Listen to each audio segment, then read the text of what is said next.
Okay, for anybody that is joined in,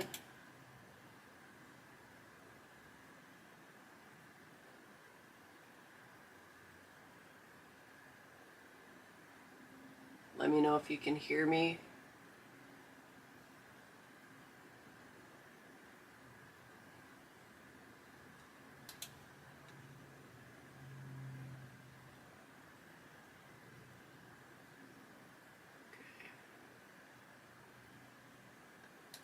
Alright, I'm just making sure. I have a little muted icon thingy down on the bottom. I'm not sure if that means I'm active or if it's not working, so if you are tuning in, let me know.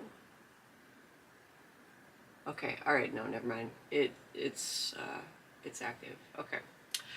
Alright, I am just giving it a few more minutes. I was a little bit delayed in getting the live stream going. I think I had it up, but not active.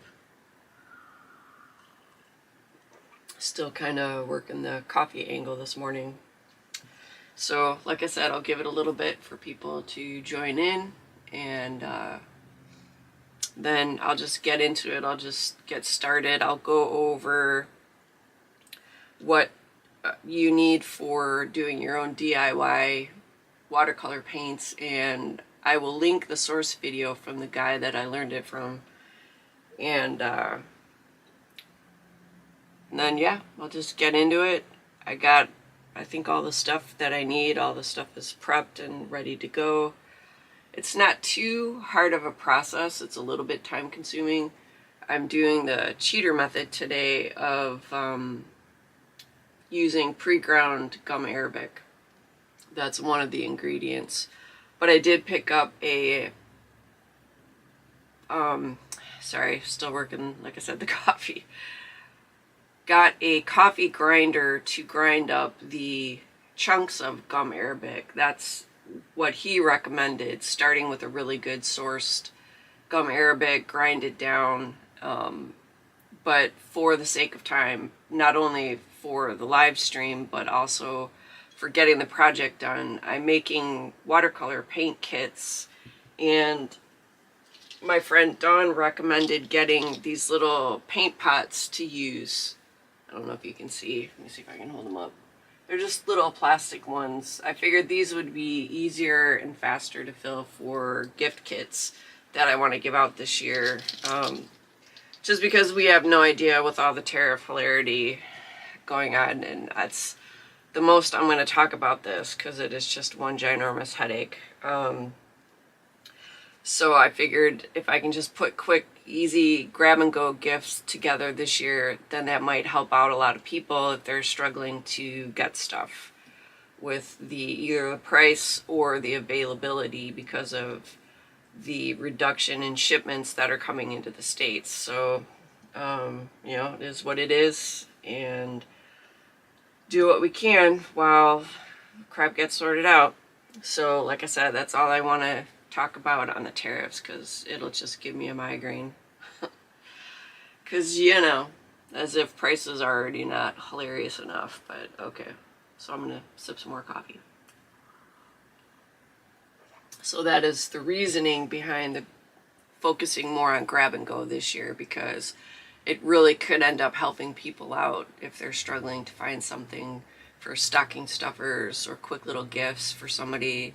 You know, either you like a work Santa swap or Secret Santa or things like that. You know, just trying to make it easy is what I'm trying to say. So I'm going to give it a few more minutes. I know we're about 8 minutes in, but just kind of letting myself settle into the live stream, get my brain out of prep mode and into live stream mode, if that makes sense. It's a little after 10 in the morning here, so I try to get a little bit more time to kind of get my brain online, if that makes sense. Yeah. So again, more coffee. I did manage to make a fresh cup before I hopped online, and it scared me. I I had an error message pop up when I tried to get the live stream going.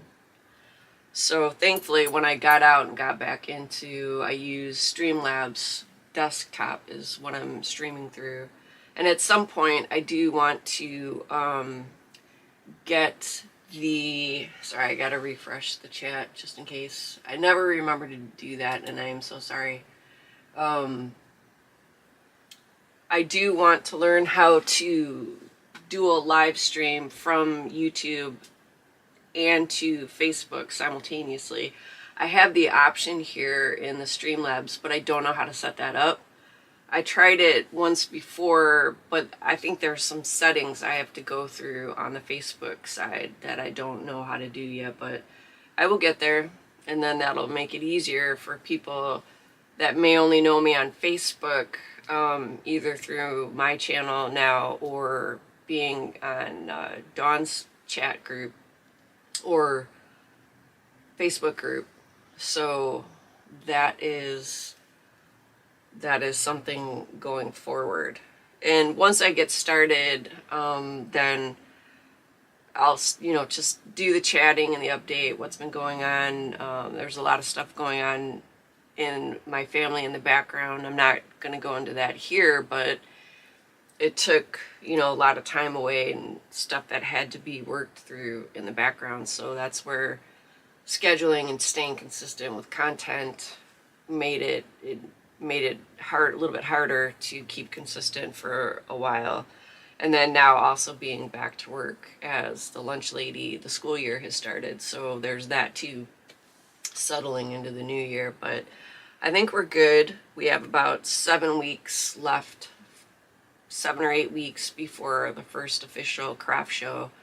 And we're in the oh crap phase because the to-do list is still ginormous, and I've got like about that much done for the upcoming craft show season.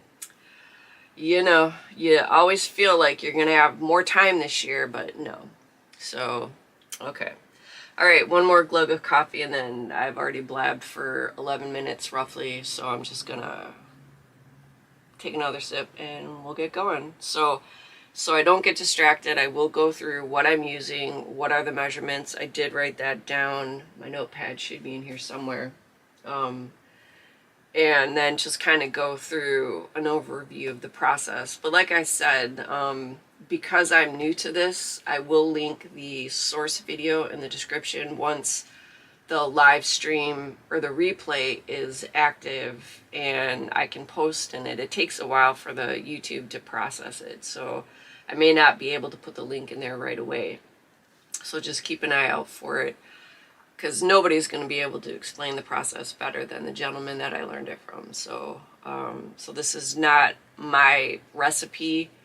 This is just the one that I liked best out of all the different ones. And I did get a really good food grade pre-ground gum arabic, and I also got picked up some extra pigments from what I started with from the where I can't remember the name of the company. If I can find it, they had a bunch on sale, so I took advantage, because a little bit goes a very long way. So even though this is not a huge bottle, I don't know how much you can see with the lights. I know my lighting is horrible for being able to see my face, but these are, how many ounces? I'm not sure if it says. No, it doesn't say. But I would say it's roughly, I'm sorry, it's 100 grams of, it's black currant red is what I'm going to use to make a red pigment paint. And then I also picked up some titanium white, and I'm trying to stay to like more natural pigments just because of trying to keep a better eco footprint. So I got ethically sourced Manuka honey. I got the better grade, because you're definitely going to want a good quality base of products if you want to make a good thing, especially like in my case, I will be selling them. Now, are they going to be, the $100 worth kit? No, but I figured it would be something fun, not only for me to use and to cut down on the cost, because as of right now, I cannot afford even the small kits of all those popular brands that are out there. I went to Michael's and I took a look and saw some of the name brand kits that were there, well, even their store brand.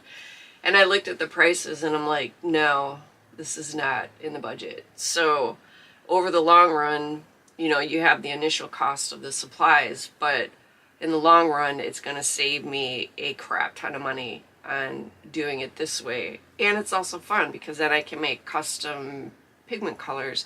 I also have a set of Arteza or Arteza, I'm never sure how to say it, Arteza mica powders that I can mix in to get like the metallic shades. So it's going to be, when I really get up to speed in this process, it's going to be yet another addiction in the craft room.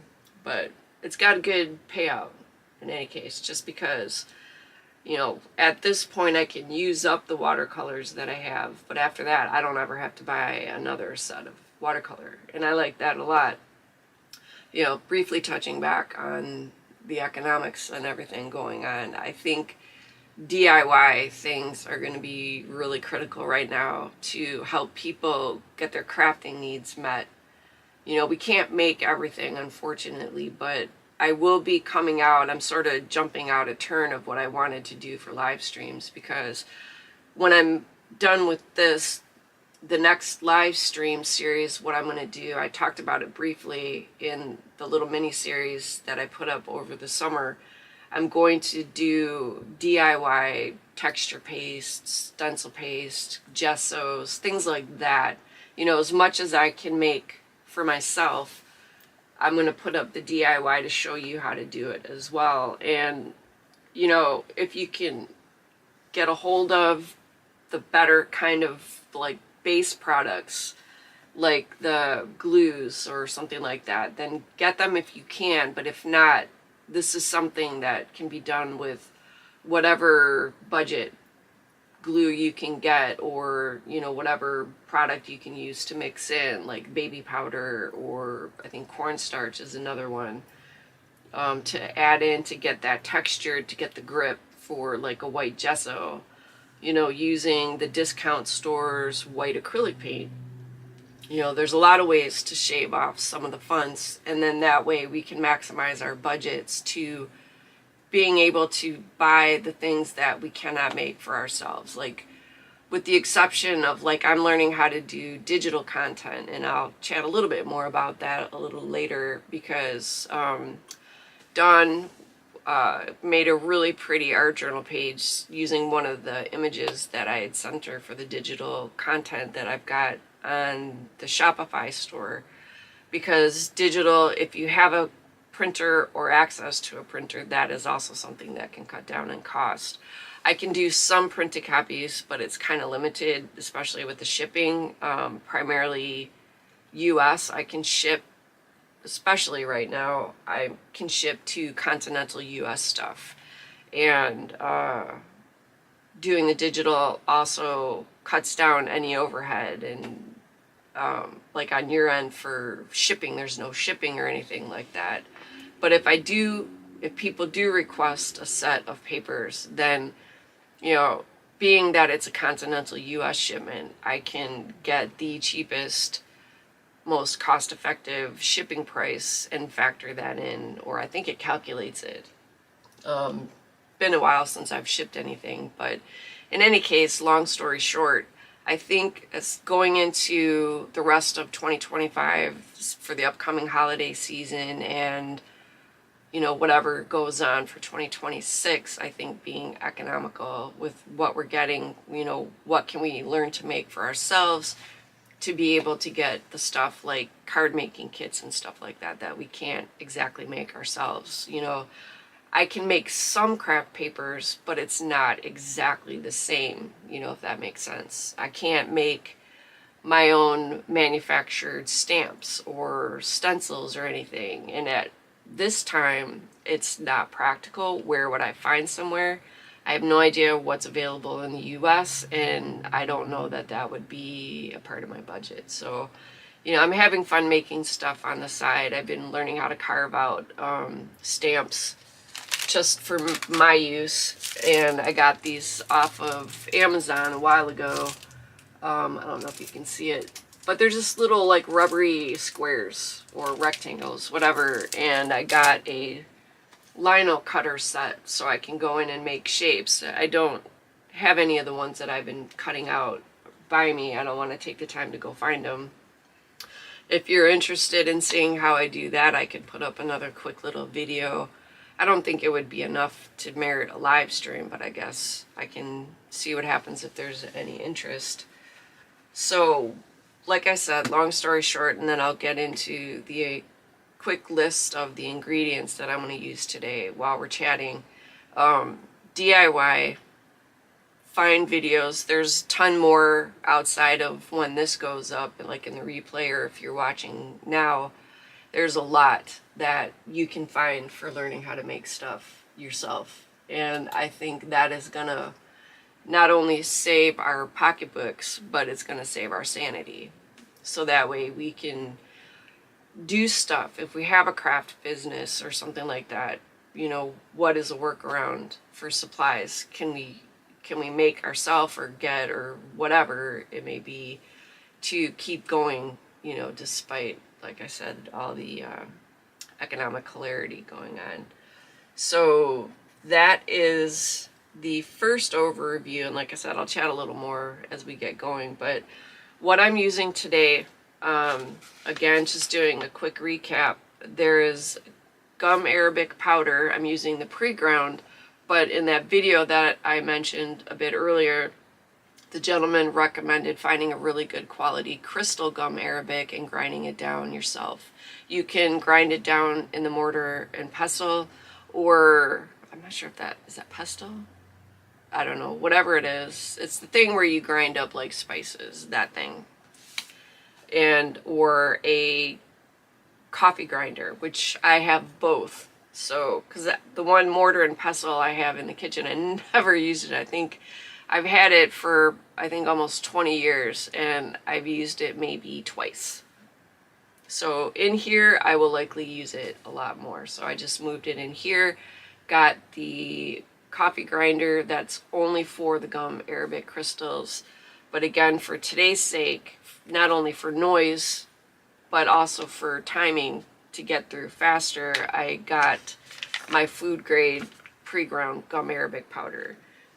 Then you also need a good vegetable glycerin. I picked up an organic vegetable glycerin. It's based from coconut oil, and got a 32 full ounce jug, which should last a while. The brand I used is 7 Minerals, I believe is the name. And pretty much all these supplies, with the exception of most of the paint pigments, I got on Amazon. So you can always tap into that. And I have no idea what the prices would be right now or the availability. So I would just recommend looking up gum arabic powder or crystals, the paint pigments, the Manuka honey, or whatever brand, you know, as long as it's good, clean brand of honey, because sometimes they put in fillers, big shock, to make it look like honey, but it's not actually honey. So you're going to want to make sure it's a good source for honey, and the vegetable glycerin and stuff like that. And then they do have sample packs. And again, like I said earlier, I am using natural pigments because I am trying to reduce my economic footprint or eco footprint as much as I can. So I got a bunch on sale. I got these starter packs of natural pigments from Amazon in a kit.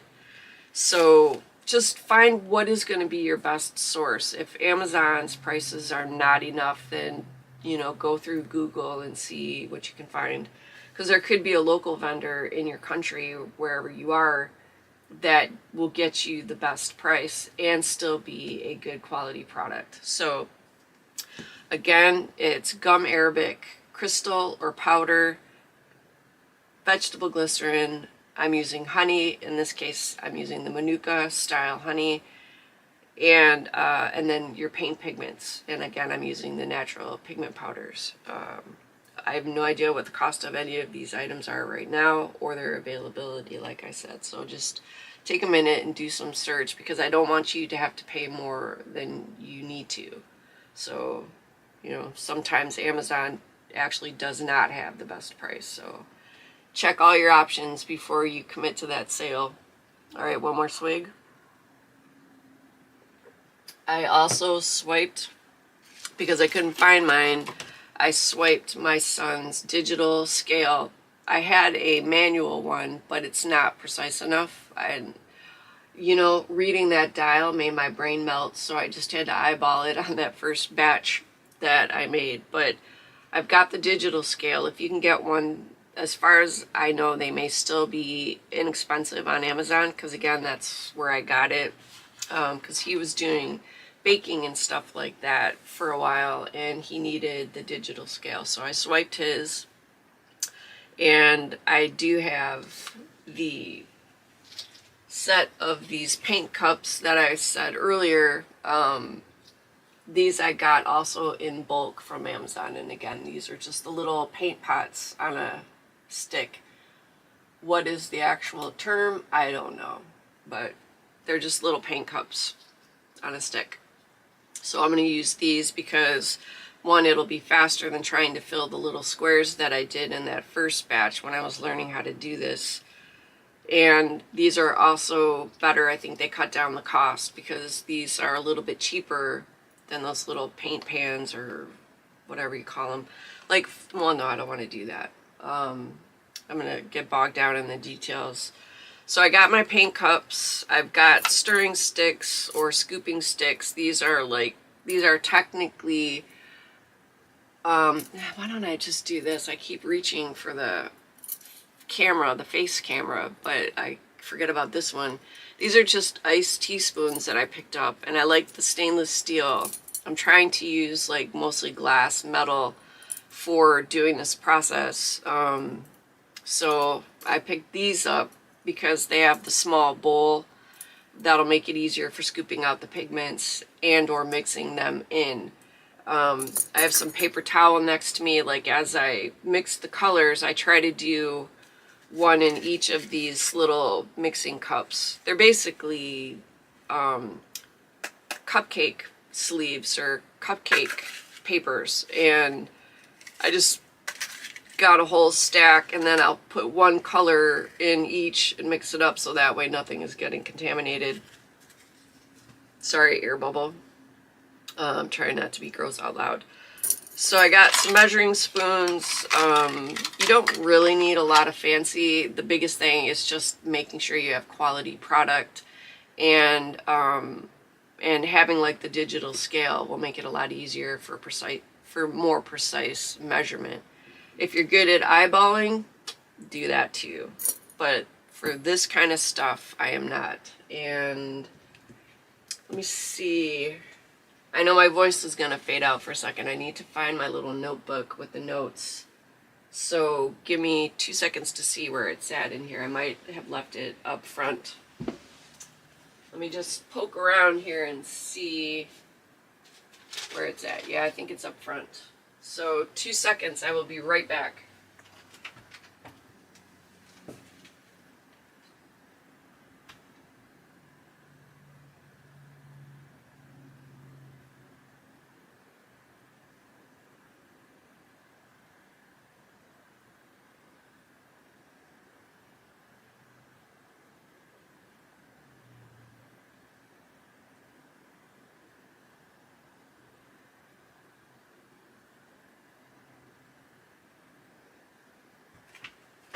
Okay, yep, I left it out there.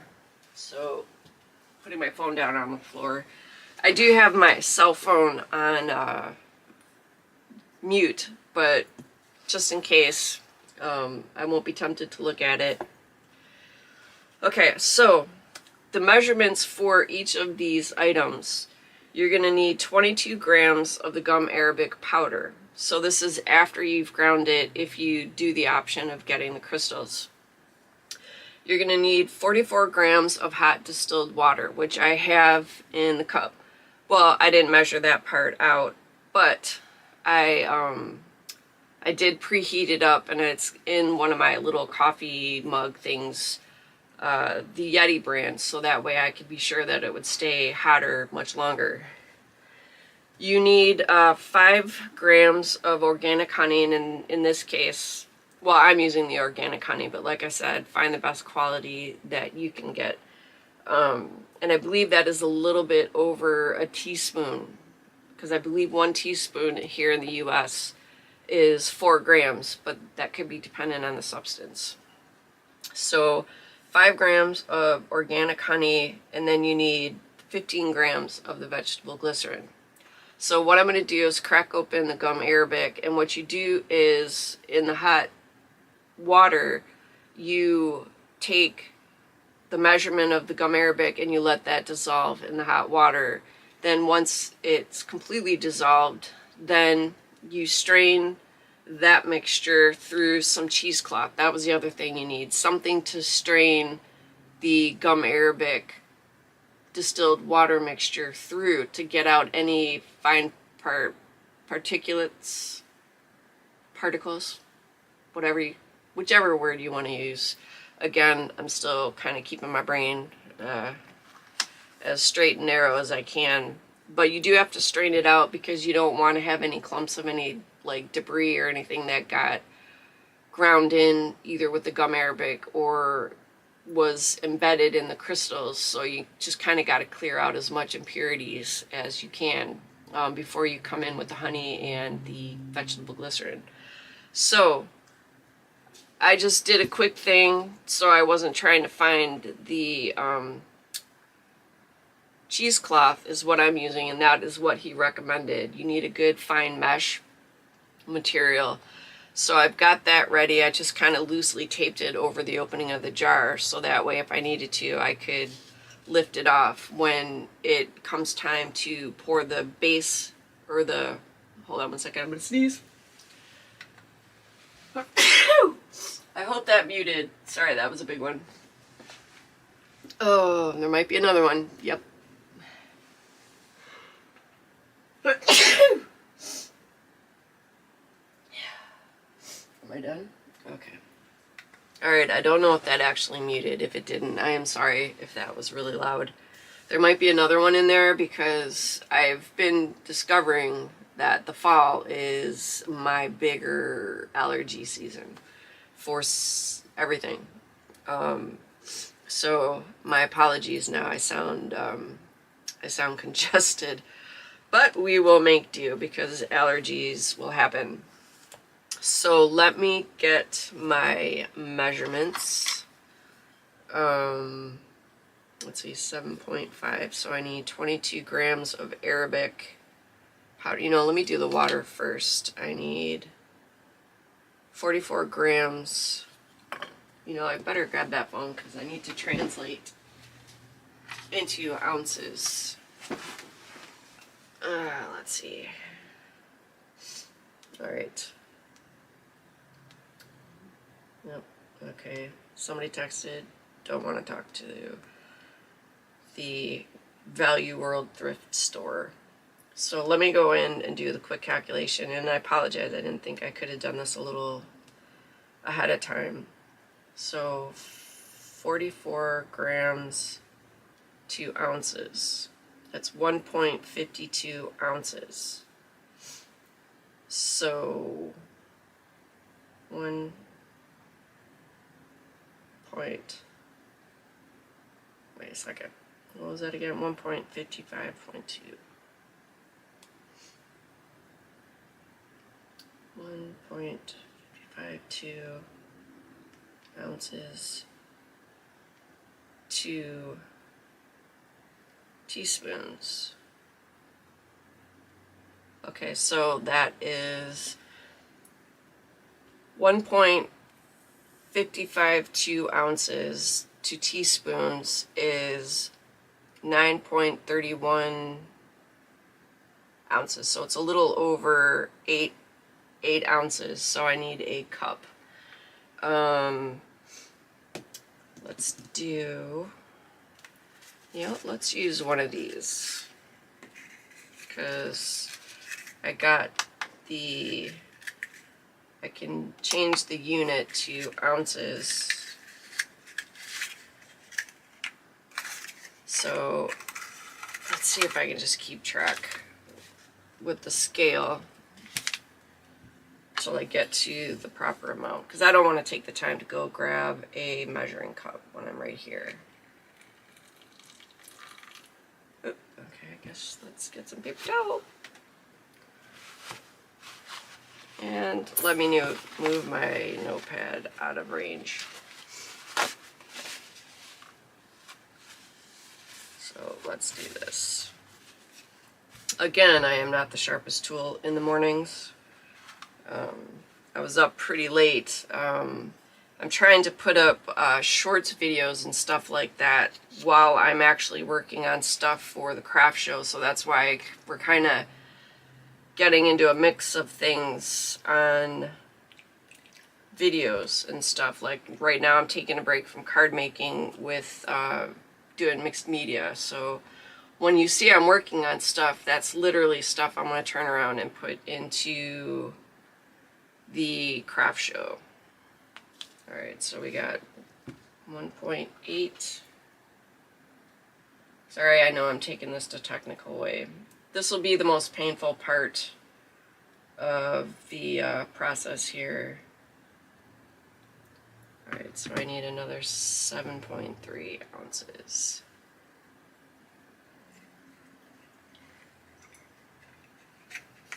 And because the stuff is pre-ground, that'll probably help it dissolve a lot faster. It's a finer powder than I might be able to get in 1.9. Alright, we're getting there. And the water is still hot, so that's good. Because the hot temperature is what helps the... I am just losing water here. You know, I wouldn't be me if something didn't go hilarious when I'm trying to do a live stream. But I guess if the hilarity is not the equipment failing, I'm good with that. Alright, we need another 3 ounces. So this is actually going to give a lot of base for what I'm doing. Or I think it's technically what you're creating is the binder that binds the pigments, and the honey keeps it, I think the vegetable glycerin and the honey keep it where you can re-wet it. I'm trying to remember how the guy was explaining it, but I think the gum arabic is the actual binder, and then the vegetable glycerin and the honey, I need 1.63. Okay, that's too much. Let me take the lid off. We're nearly there. It's what I believe makes it water reactive. 1.9. Okay, I'm gonna have to be careful here that I don't take out too much. Just a scooch more here, just a little bit. Okay.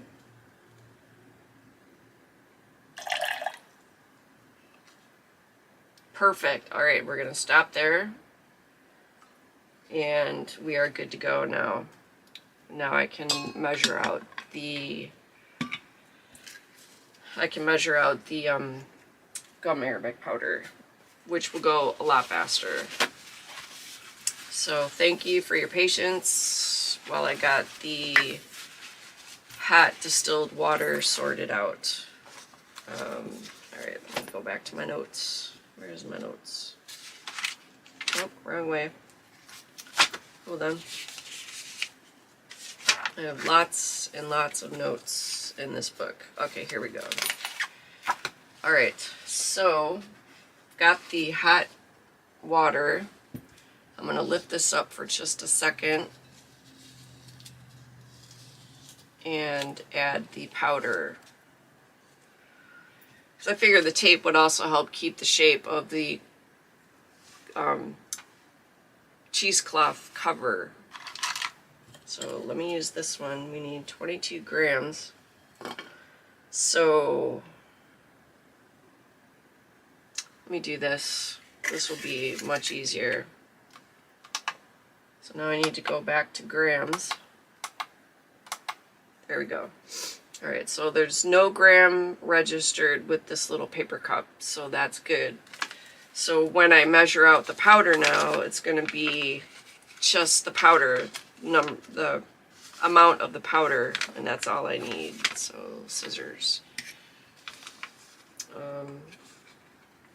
Pull tab to open. Alright.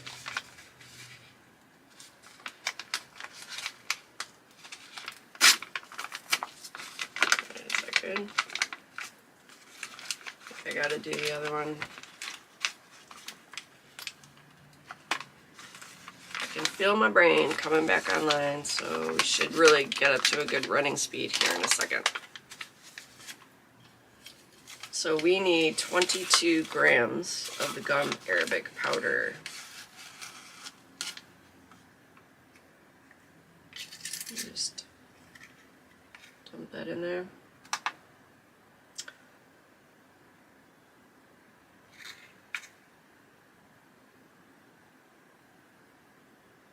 How much is it? It said 9. Alright, let's just keep going. It's very fluffy with the pre-ground. Okay, that's 9.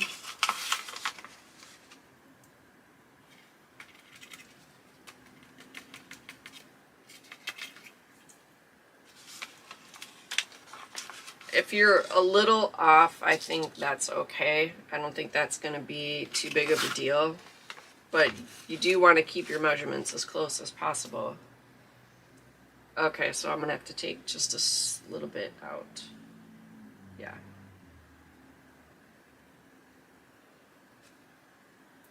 Okay, so which is it? You know, I think we're good. I could sit and fart around with that all day, and I do not want to do that. So thank you again for your patience while we get it sorted. And I have no idea how long this live stream is going to be. I will keep it as concise as possible, but because of what I'm doing, it's not exact, if that makes sense. So I'm refreshing. Okay. Alright, so I got my 22 grams of powder. You know, let me just take just a smidge out. And just dump it in there for now.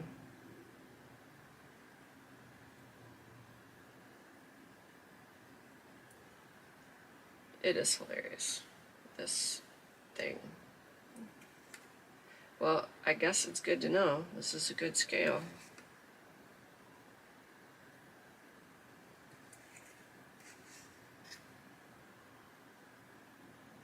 Oh, why is that wet?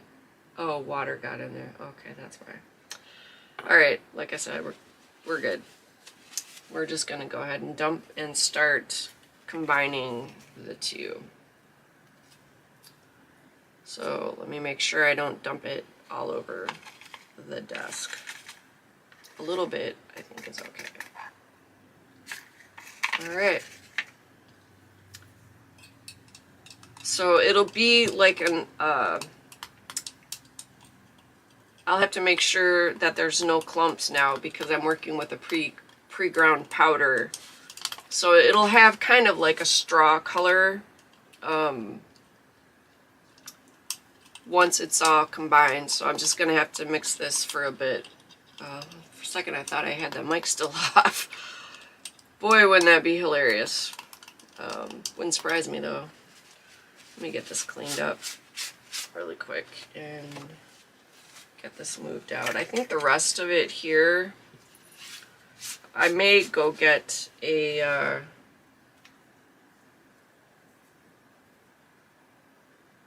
no, 15 grams. Yeah, I think the largest amount was the water.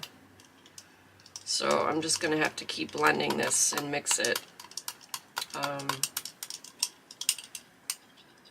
really quick, and I'm not quite sure how long this will take. Sorry. Afterglow from all the sneezing. So anyway, if you guys are hanging out for a minute, you know, pop a comment in the chat. Let me know how you're doing, where you're at, and all that fun stuff. And once I get into blending the paint colors and stuff, I'll, you know, give a little more chats about the channel and the online store and crap like that.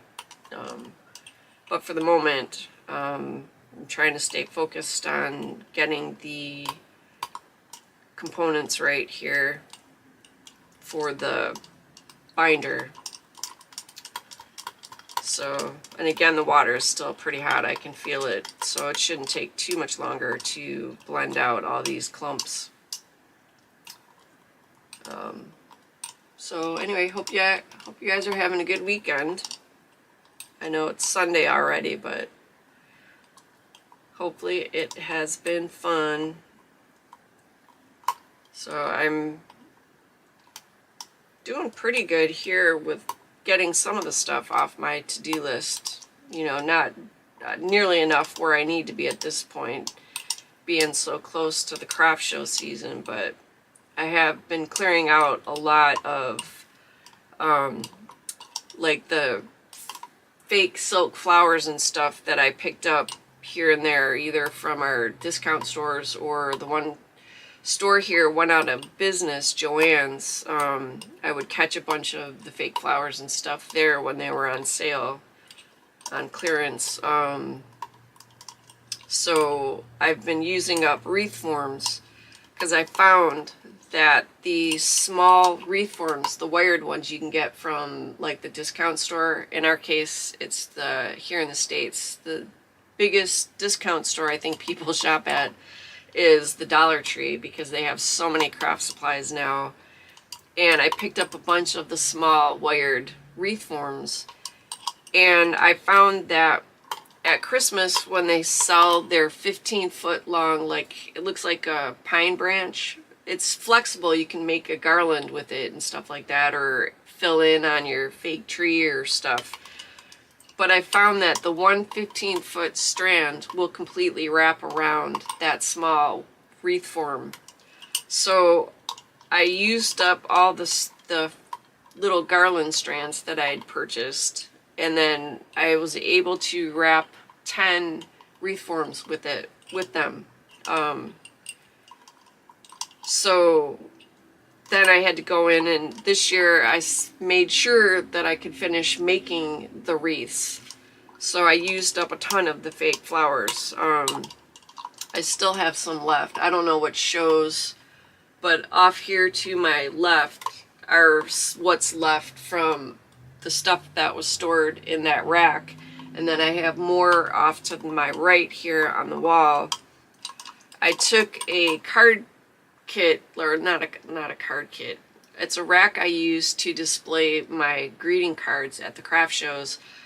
But when I'm not using it, I flipped it backwards, so the back end of it, I can poke the fake flowers down in there, and it gets them up off of the floor, or, you know, because they take a lot of room when you try to put them on the shelf. Even I was storing them like in a bin, it still took up way too much room.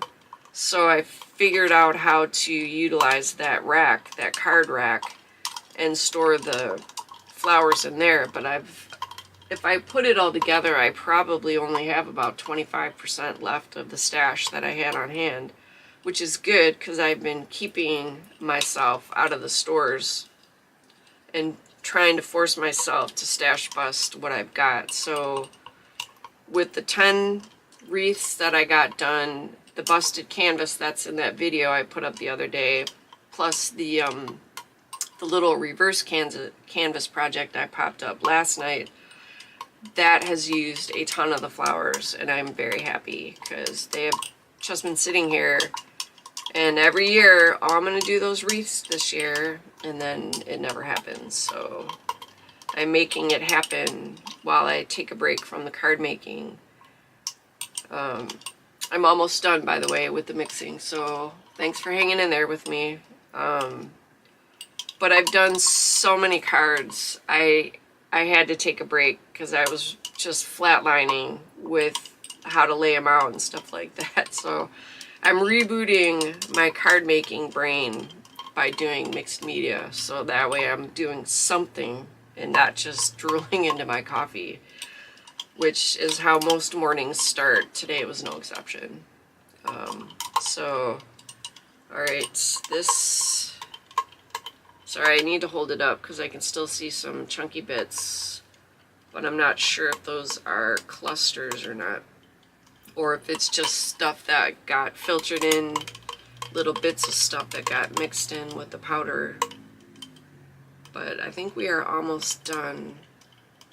Alright, so I'm going to go ahead and just wipe off this last bit of powder that got stuck to the spoon. And then I think we're good. Then anything else I think I can strain through the, God, I keep wanting to call it cotton padding, but it's not. The cheesecloth is what it is. I'm telling you, man, my dictionary is like broken or something this morning. So, let's see. All right, let me just cover that. I'm going to go grab another, I got another glass mason jar. I forgot to grab one to pour into, if that makes sense.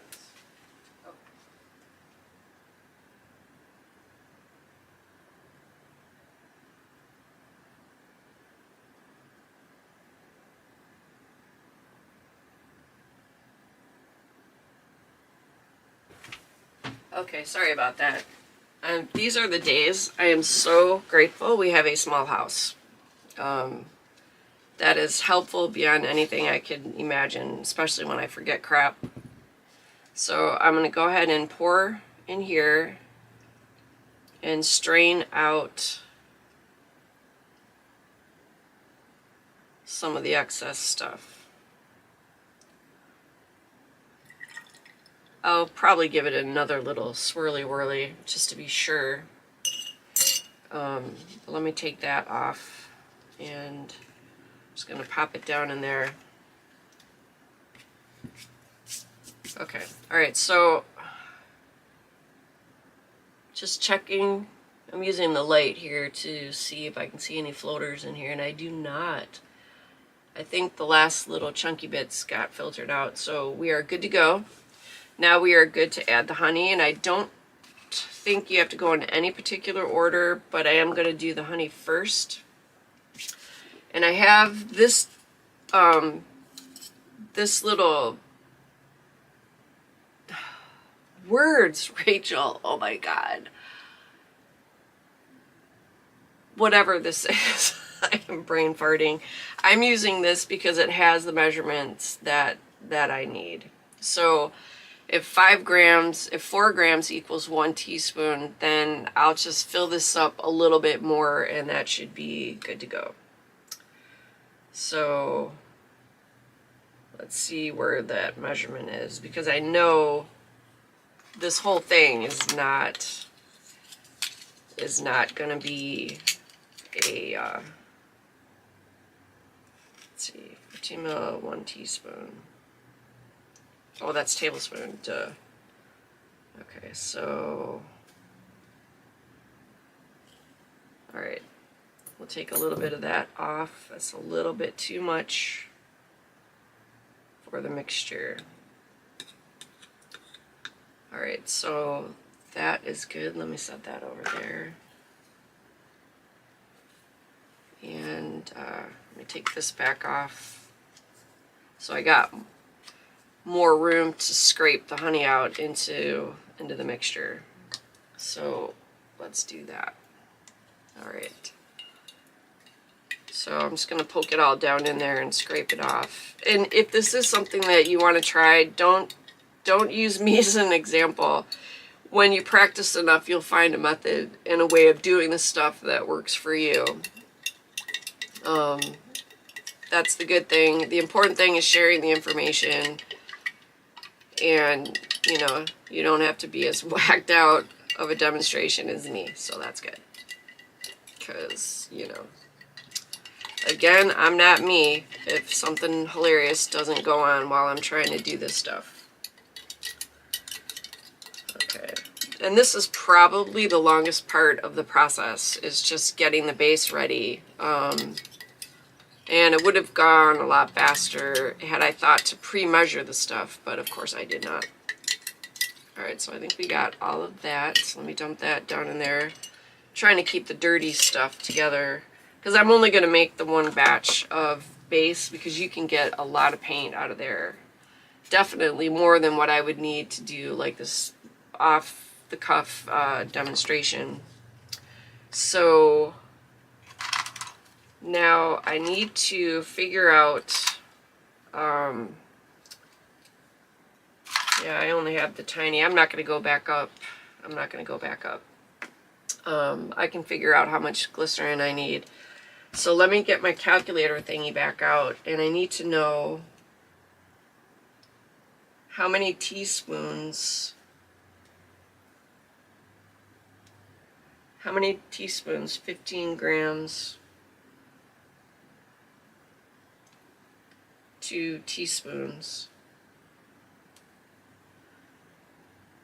15 grams,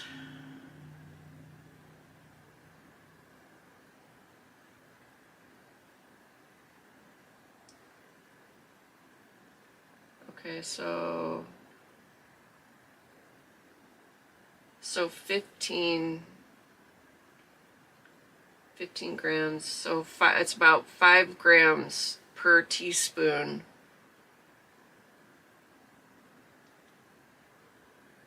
Okay, so this is more of a liquid, so I would say it would be about 3 teaspoons, roughly, is the conversion. So if it's 3 teaspoons, then I need 6 half teaspoons. So that way I know what to measure out. So let me get a cup over here just in case it overflows, because I don't want to pour over the opening, if that makes sense, so I don't accidentally get too much in there. So let me do that. You know, again, if it's a little bit off, you still be okay, because I have no doubt that first batch I made back over Christmas break was not 100% precise. And it all seemed to bind really well.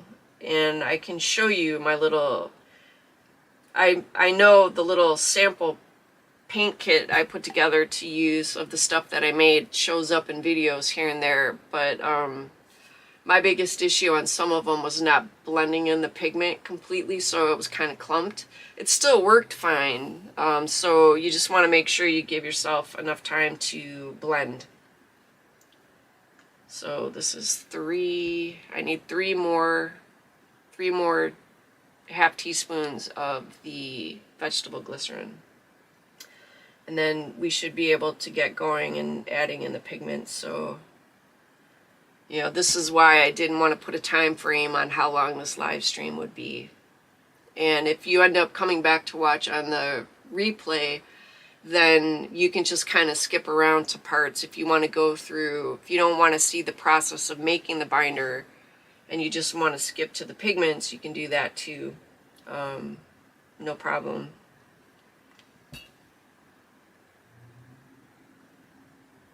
Okay. All right. I think this was 5. Yeah, I think that was a little bit.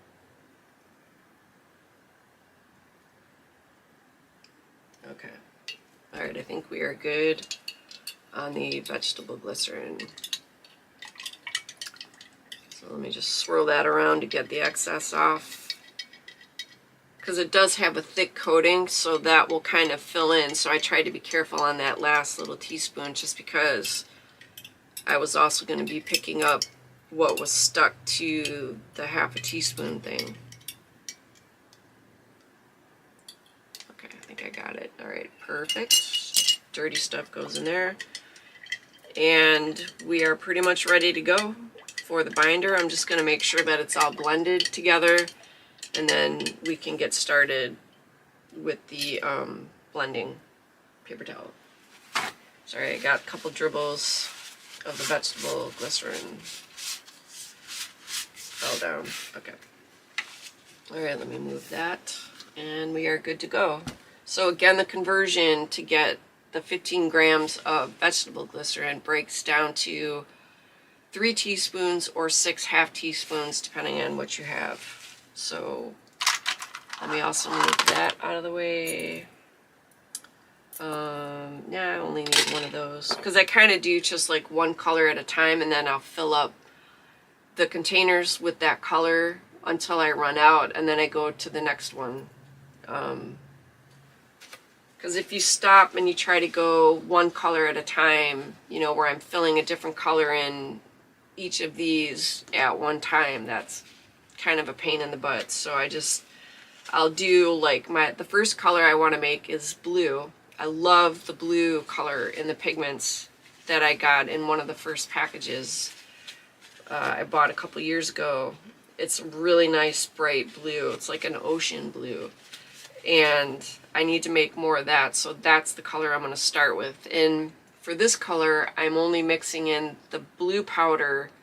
I'm not adding any other colors. I'm not making any blends. I'm just going to add some of the blue powder to the base or the binder and mix that in, and that's what I'm going to start with. So the colors may not be in any particular order in here. Like sometimes you see they try to lay them out in color order. Yeah, we're not going to do that today, because it's relatively unnecessary as long as you have like all the basic primary colors. And then I've got black, and I also now have a white powder to make a white paint.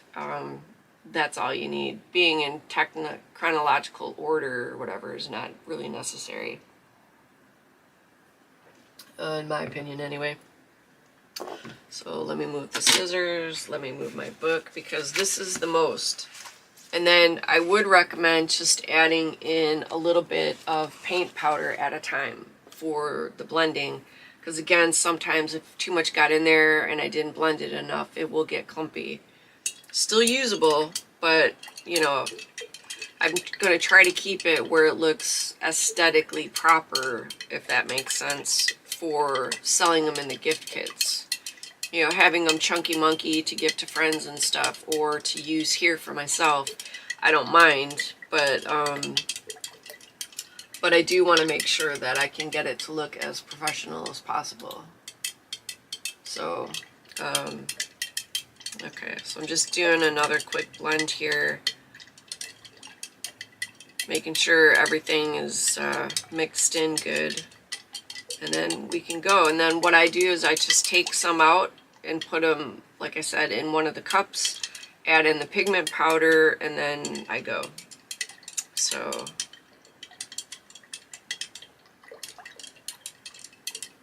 okay, alright, almost done here. Alrighty, let me add that to, because once it's blended, you don't have to come back in and like remix it or anything like that. You can just go. So again, I am starting out with the blue because I absolutely love that color. And I'm just pouring in a little bit of the base at a time to kind of get a feel. So just do small amounts, and you can always add to. Because a little goes a long way. So I don't know how many pots, you know, I might have enough to just fill in a couple of these, which is fine. Because when I'm not doing the demonstration, this will all go a lot faster, and I can just plow through the process and get more loaded. But for today, you know, I'll just fill up however much this little bit can do, or fill, or whatever is the word. So I'm going to go ahead and add in 2 little scoops of the pigment powder. Blend it in. Let me move that. And see how I like it. And it does take a while once you get them in the cups to set.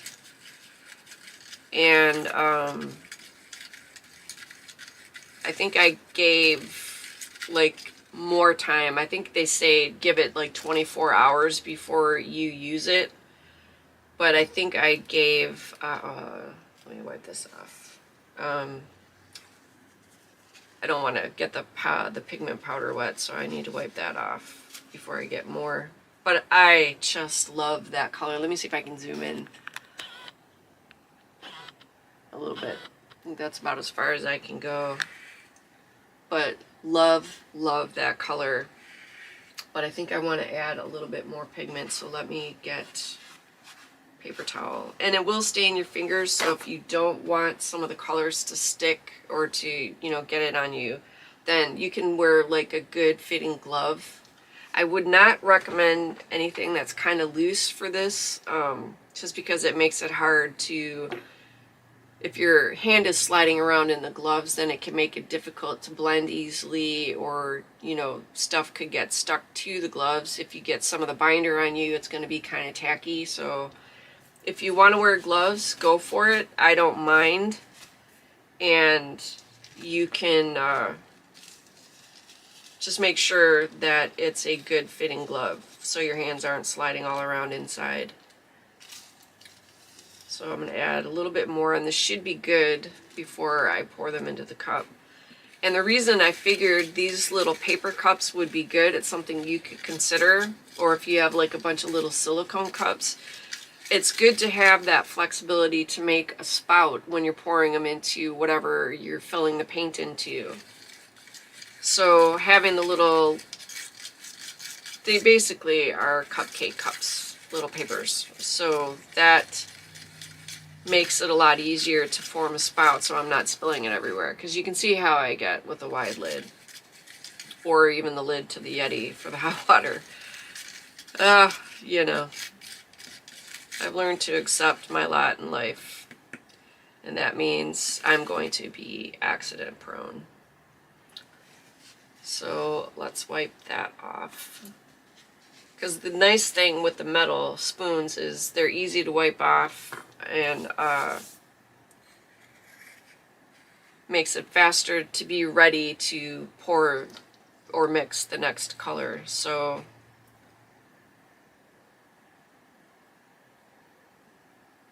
and then basically you just pour it into your little pot. And I do need to be sure this is going to stay upright, so let me borrow this to put under it. So you can see pretty much how quick that is for the paint to get blended once you get to the point where you can start adding in the pigments. So let me just, again, I'm not entirely sure. Hopefully I'm going to get more filled than I initially thought. So let me just get a few more. I kept a bunch here right next to me. You know, let me do this for the moment. Okay. All right. And then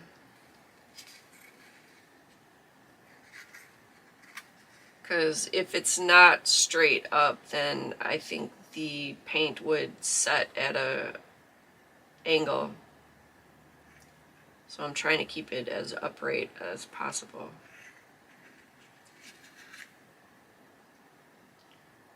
Okay.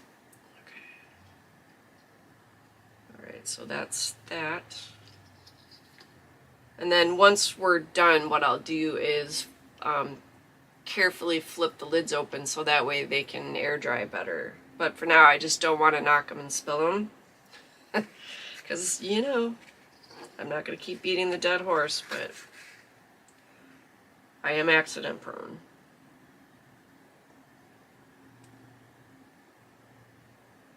Okay.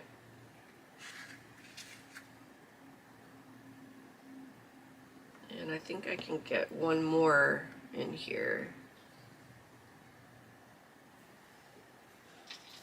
So the good thing is, as I fill them and close the lids, then they'll stay more even at that point with the weight of the paints inside the little pots.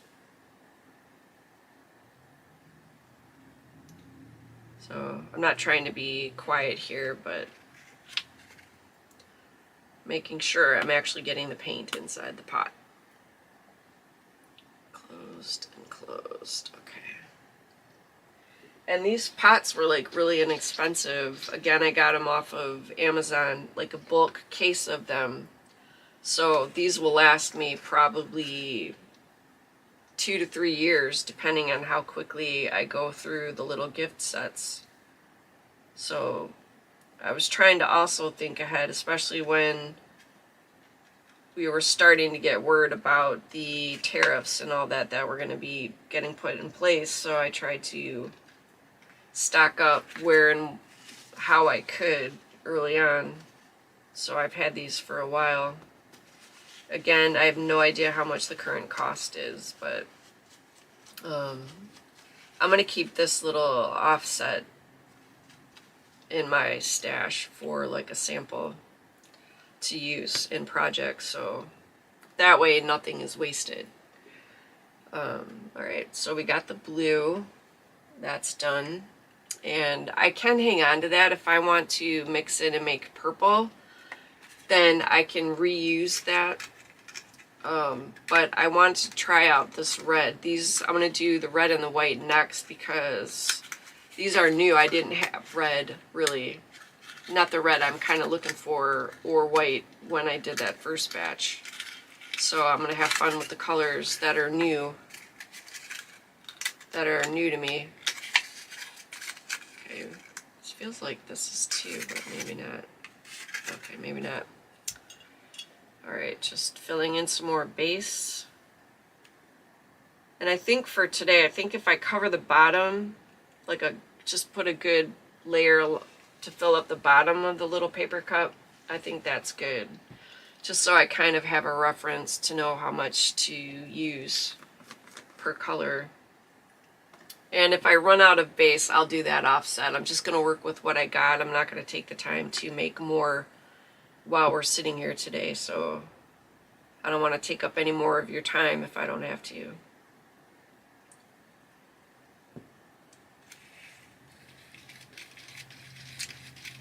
So just doing some more blending here. And this will probably, looks like it'll be a darker shade of red, which is fine. That's more the color I prefer. And again, it'll be a little bit different because these are natural pigments. You could totally use like standard watercolor pigment powders and stuff that are more commercially made, and that would also be fine. Alright, I need... Do I have another? Oh, I do have another little cup. Okay, this is what we're going to do. I'm going to use one for the powders. I thought I had used all these little teaspoons. And I'll use this one for the powders and this one for the blending. And that will make this go a lot faster. So I just need to be sure that I blend it all. There is a fancy way to do it where they do like a little, it looks like those paddle things that they have where you can use to help press down on the lid to your stamping platform. But I've never used it before, and I don't want to take the time because then that would be paint like all over the desk. And God knows how long it would take to get it scooped up to put into the containers. So we're going to do my handy little cheater method here and just use the paper cups because I think that will spare you the brain melt. But it looks really relaxing. Maybe I could do like ASMR videos when I'm blending in the technical way, just for fun. Because it looks like it's pretty relaxing when you're just like swooshing the paint all around with that little... It's one of these things is what I was trying to say. But I was, like I said, I was gonna, and I thought, nah, that's gonna be a lot of mess, so let's not do that. Let's not go there. So I think this is going to be a really pretty shade of red. I think I like it. It's more red than what I got in the other kit, which is really nice. So, alright, let me see. I think I want just to scooch more pigment here. Because you can saturate the color as much as you want. The key is just making sure that it's completely blended. So, alright, so first update before I get distracted by the fun of blending this paint. I do have the online store is up and running. I am still working on getting content to it. Again, it's primarily digital, but Dawn said that she could print off copies for people in the UK of the materials that don't have printers or access to a printer. So I believe that is listed in the description, and I'll have to probably send her more files for the newer things, but I feel pretty sure she has most of everything that is currently up on the store. And I also want to, and maybe I can get some feedback, would having like more specific online classes be something that you would be interested in to add to the website, as well as, you know, I can add some like free printables as well. You know, the store is still kind of a work in progress, so I'm working out the details on that. So let me know in the comments, or if you're watching the replay, in the chat, when we're done here. And then again, I'll be doing a lot of like DIY videos and stuff, which I could also either link or do specific classes on the website. So that's some of the stuff that I've been thinking about over the past year. Well, it's nearly a year since I got the store up and running. Because I really think it's going to be all about being economical for this next while. And the more we can learn how to do for ourselves and share tips and tricks like that, I think is going to help keep everybody sane and productive as well. Because nobody said being sane had to be exclusive and separate from being productive. So that's the basic thing on there. And you know, I've been really having a ball. I love those collage books that are popped up, so I had fun learning how to make some. I am working on getting those copyrighted before I put them up, but I have 2 that are ready to go. They're not huge books. It's just more for something fun to play around with. But it is a really good tool. I think I have talked about it before, but just on the off chance I haven't, I like using the digital platform to not only create stuff that I can't draw myself. They have like little AI. I don't want the whole things to be AI for the most part. I mean, a few things, if I like the way it looks, I'll go with it. But I like layering in, like scanning in backgrounds that I've done in mixed media, or I could even scan in the stuff that I have before it goes out the door for the reverse canvases or the art journal pages and stuff, and then I can use those for background layers and bring in like clip art and stuff to kind of make compilations. But by learning how to do color theory or composition and layering and stuff like that, it's a lot easier to learn how to do it in the digital space, so I'm not wasting physical resources, if that makes sense. Because again, it's a lot easier to reset on a digital drawing space than it is to have to grab a new sheet of paper. It's more cost effective because I'm not wasting a physical product. So I have really learned a lot, and that is helping me in pretty much all the crafting that I do now. So if you have interest in it, I definitely recommend finding, even just a drawing tablet or something like that, or get the basic free version of Canva, where you can get all the basic tools for putting images together and stuff like that. It's definitely a good investment. And I have learned a ton, which is also why I thought it would be fun to make a few of those little collage books, because one, they're hilarious. My favorite is the collage soup. I feel pretty sure a lot of crafters have seen her by now. I think her name is Emily Stone, is the creator, and then she'll do like collabs with people. But it is an absolute riot. Excuse me, air bubble came up out of nowhere. And definitely had a lot of fun learning how to do that, because again, it's a really good, this is going to be funny. I do not want to activate this with water, so let me just see if I can rub up the excess powder with a dry paper towel, because this is going to turn into a red mess the minute I use like a baby wipe or something. So I'm just going to leave it dry and move on to the next color, which is going to be the white. So again, I'm not going in any particular order with this.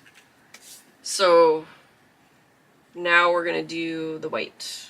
If I didn't already say that out loud, I'm not sure. Sometimes I'm not clear what was in my head and what came out of my mouth. So yeah, anywho. Okay, so let me set that aside. And I'll probably fill all these up before I even use up all the base, which you can store it for a certain amount of time. I can't remember. I may end this and then go in and do some more paint mixing offline a little bit later, but for the moment, I'm just focusing on filling up, I think, these 5 little paint thingies. Woo, finally some white. I have been missing that. I've been able to get around not having the white in my little watercolor paint set. But I have been mixing it. Let me dry it. That needs to be wiped off better. For this, I will use the, yeah. We're going to wipe that off really good, because there's a little bit of red mix still on there. I didn't get it all off. And let me wipe that off with the powder. I don't think there was any red on there, but I guess I'll find out. Yeah. Okay. Alright. There's that. And I wipe that off with the dry powder. Okay. I may have flip-flopped which one was doing what, but that's okay. I feel pretty good about it. So this is a titanium white powder, and again, it was one of the ones that I found and I was able to get on sale last year.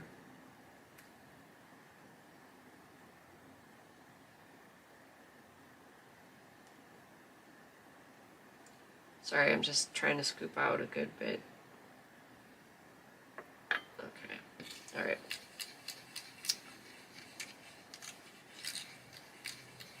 So, I got a couple little things got in there. Okay. Yeah, I'm really gonna love having white. Because then, you know, by having that, obviously, then you can mix up shades, you can lighten them and whatever, and make a bunch of different blends when you're doing your watercoloring. So white is definitely something good to have. I have worked without it, and it was very sad. So let me just get a good dollop of... I'm just happy I'm doing much better blending this time than I did last time, because I had some pretty chunky monkey little samples in there. So I'm trying to be definitely more careful with the blending. So, alright, so I did the update on the online store. Like I said, it's up. I'll add that link to it if you're interested in the description when it's available. The replay is available, because I don't think I can add anything until then. I'll double check. And for the channel, Because we are in craft show season, I will try to put up some longer content for those of you that like it, like you like the more full process of doing this stuff. But I am going to be relying very heavily on shorts because it's so much faster and easier to edit those, where I can stay more consistent easier during craft show season. Because once we hit November 8th, that's the weekend of the first show, we are going to be off and running, and we have like 5 more after that. So it's going to be very, very busy season all the way up through the middle of December. So we won't be done with the craft shows until right before Christmas. You know, I think just for grins and giggles, I'm going to add in a bit more pigment because I really like it. Okay. Alright, and then we should be good. So I am still learning this process, so to some extent I am still winging it, but as long as I get the basic process in your hands, if you're interested in doing this, and linking you up to the original source video. Now, he doesn't get into the pigment blending, but he does do a really good explanation of how to make the base. So it's definitely worth the information for that, because I think getting the base right is probably the hardest part.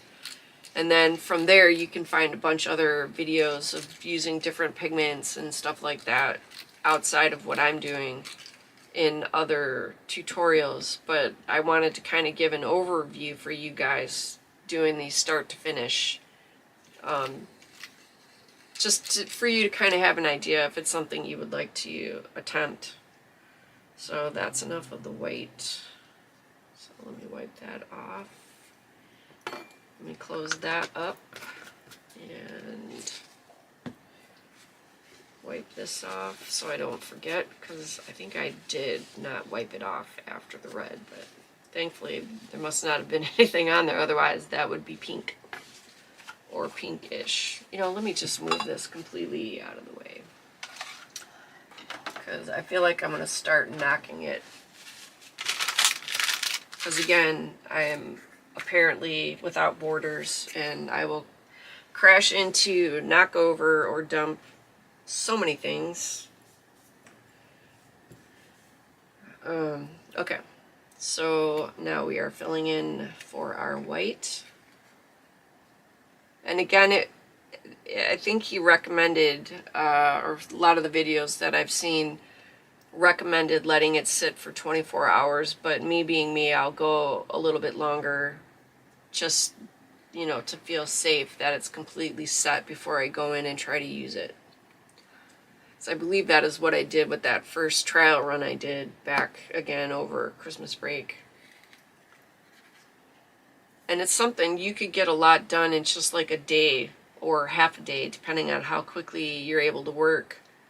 So I kept going. Like I was able to fill over 100 of those little paint, what do they call them? Paint cups or paint trays. It's the little ones that you can move around in some of the paint kits, where the little things you can pick up and take out if you're not using a lot of the colors. I'm sorry, I'm not really good yet on technical terms of what everything is, but I think you know what I mean. So I was able to fill a whole lot, and that was out of just one batch, like I did today. And it just kept going and going, and then I was trying to come up with other blendings so it wasn't 1,000 of the same color. You know, I tried to mix it up a little bit. And again, like in some of them, when I didn't blend the powder or I put too much in there, then it made it kind of chunky, but they do work. So if you do have a few of those, don't worry, you don't have to chuck it. You will be able to paint with it. And I did not notice any impact, except a few times here and there I would get like random leftover chunks where it wasn't blended, but that was not very often and they were not very big. So just a note, because I don't want to waste anything as I make this stuff. So let's see, okay, I'm going to go ahead and do black. then I will probably do an orange, a green, and a yellow, and that should round it out. And then, like I said, you can store this for so long after you make the batch.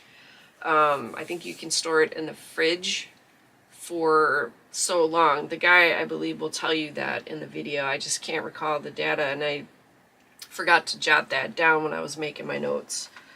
So got that. Let me do black. And again, I'm just doing the black. I'm just doing all these colors actually just straight up because it'll cut down on time. We're already almost, what, an hour and a half in? That's a lot. So, and again, if you're watching this on the replay, you can hop around to the different sections because I knew this was going to be a chatty session. So I'm just going to keep to the basic colors, like I said. And I'm not going to worry about doing blended colors. Alright, just filling up this cup.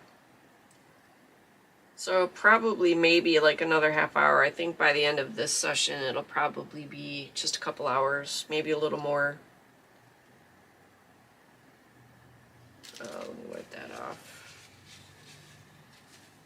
So for the channel, again, it's going to be just for getting the updates on that, especially now that things have kind of settled down in the background from the family stuff that was going on to getting back into the work schedule and all of that. I should be able to be a little bit more consistent, especially if I focus on utilizing shorts videos to be able to share content.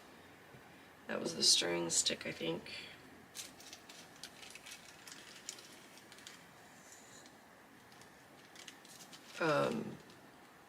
And I will be focusing, especially once I get past the craft show season, focusing really heavily on DIY. I am not sure at the moment today. I have to really sit down and figure out the schedule. But I would like to start doing the mixed media projects of, showing how I've learned how to make my own gesso and stuff like that. But I'm not sure exactly when I can start kicking that off. But I'll keep you posted. And I'm so happy now. I have the community posting that's available. I didn't have it. It took a while to get it, but now that's available. I put a quick post up letting you guys know, but that's where you guys as viewers can come in. You can share tips and tricks, say, hey, I think you can post photos of what you're working on, however that all works. You guys have access to that now, so that's another good way to share information for the community. So definitely check that out. That is just so much fun. Oh my gosh. And this black is going to be really hard to blend because it's so dark I can't see very well where the powder is starting to get incorporated into the binder.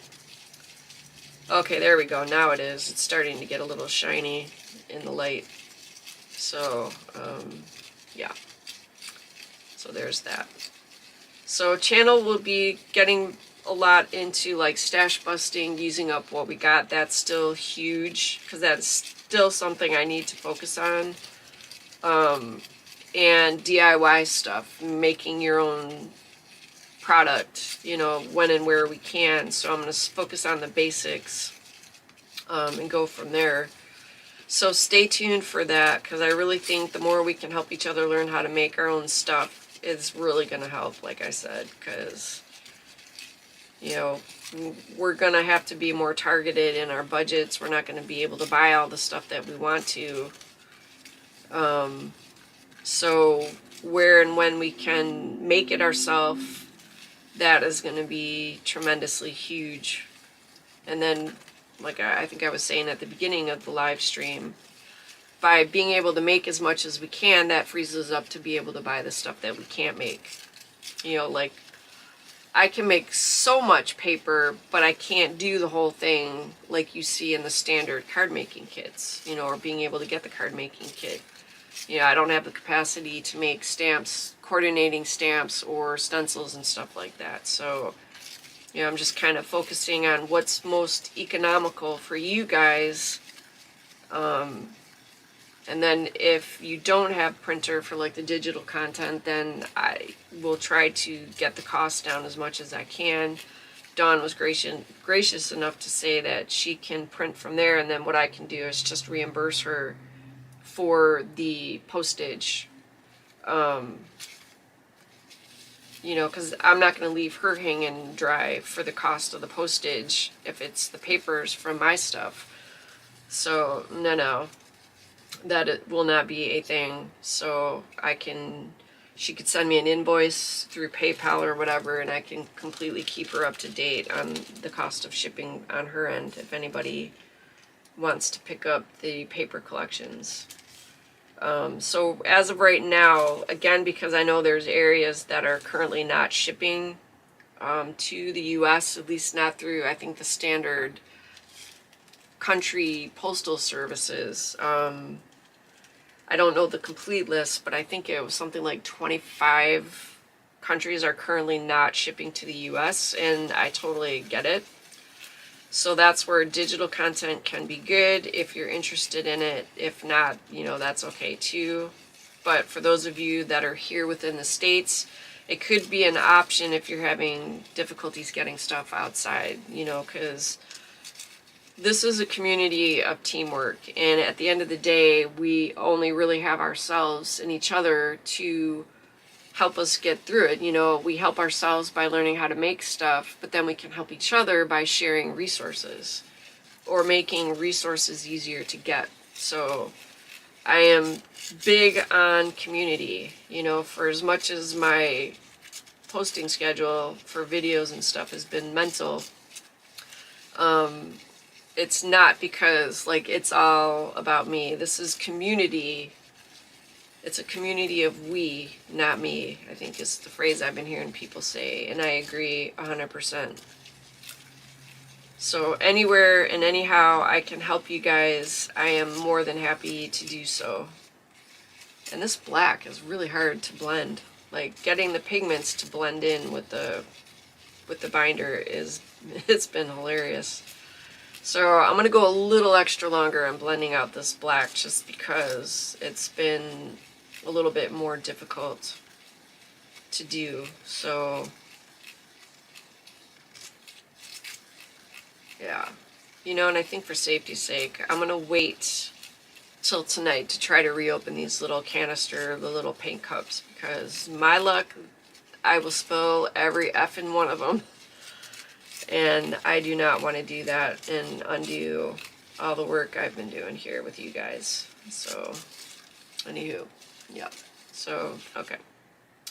But we really should not have too much more to go because I only have like 2 more colors I can make. I think I'm going to leave it to green and yellow. Black, green, and yellow. And then that should round it out because that gives you all the basic colors where you can go ahead and then blend them together to make the oranges or purplish colors, because I know this is probably not a bright red, but I like the look of it, so I figured I would go with that, if that makes sense. Okay, I still got a lot on there. Why is that not? That's really chunky. Okay, a little more blending on the black. I thought I was about done, but nope. I have a ton on the spoon still. So let me scrape that off. Thought I was dribbling, got something on my arm and was dribbling, but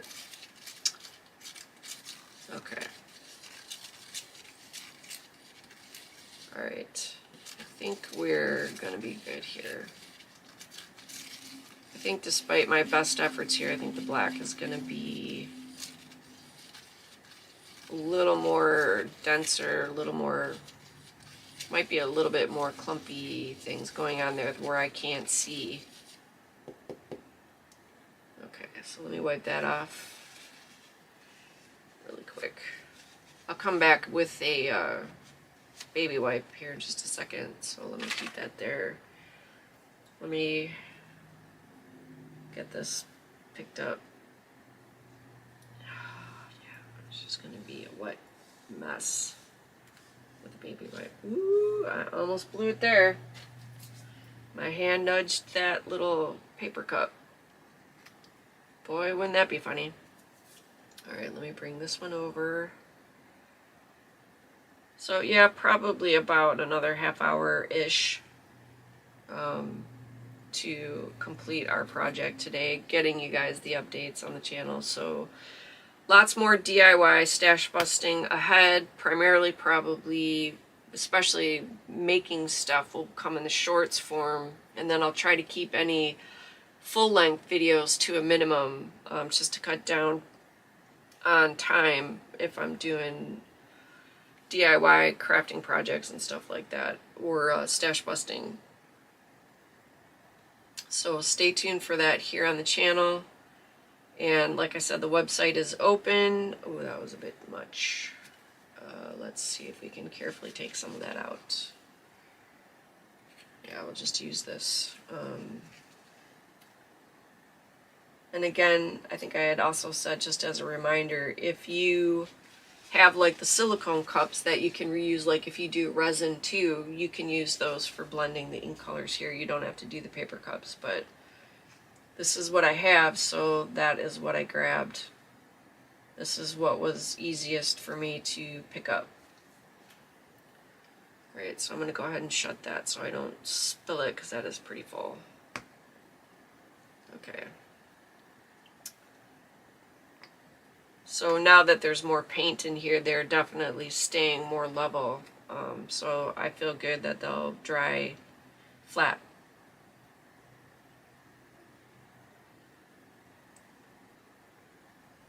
Okay, almost done. I've got 2 more sticks to put the black into, and we're good. I think I almost overfilled that one. Ooh, whoops. Okay. Paint. Alright. Sorry, I'm going to be quiet for just a second. Okay. I think that one got a little bit too juicy.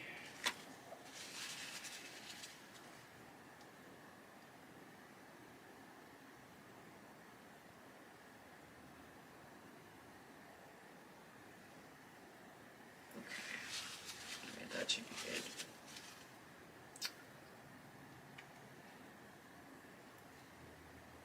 good. And I might actually have to get another stick. This one seems to be a little more full than the others.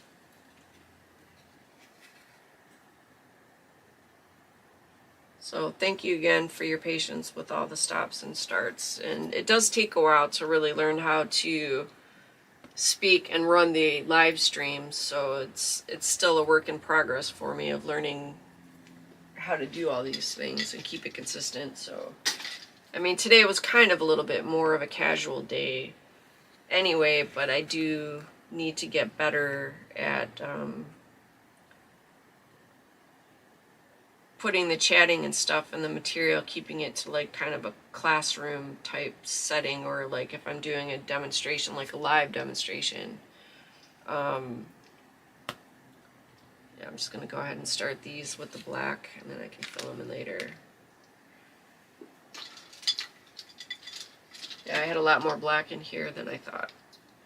Okay, I think 1 more should do it, maybe 2.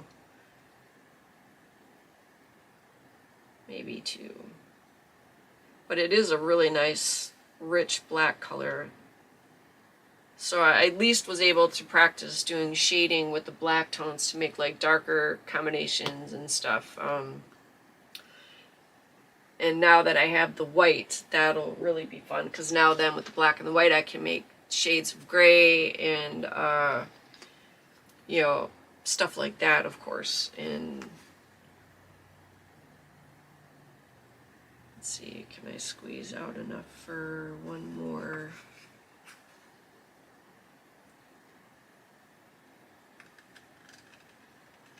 I might be able to.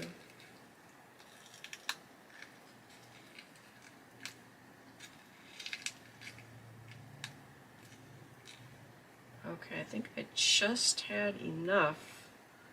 It's a little bit less, but not a lot.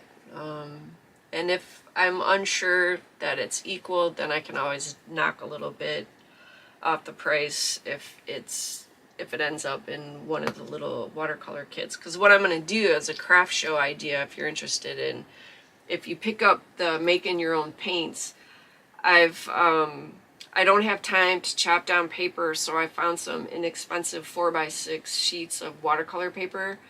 And what I'm going to do is make, I think, like a pack of 5. I've got brushes, just basic little painting brushes, and the little paint cup things. Now I can put it all together in a bundle and then kind of bundle it up and tie it up with ribbon and a tag. I can make a gift tag attached to it so they can write to and from, or it's something they can just toss into a stocking depending on what you celebrate.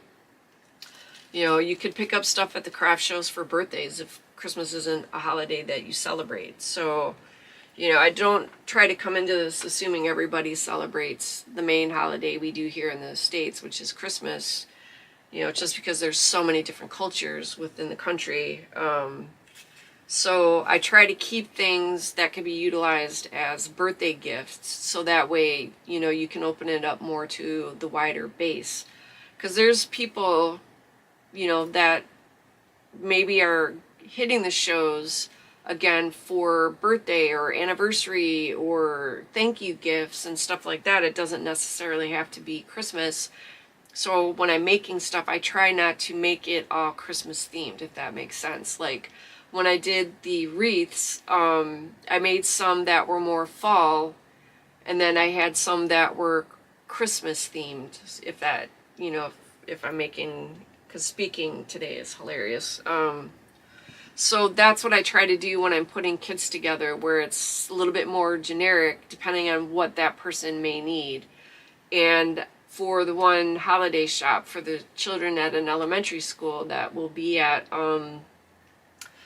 I will,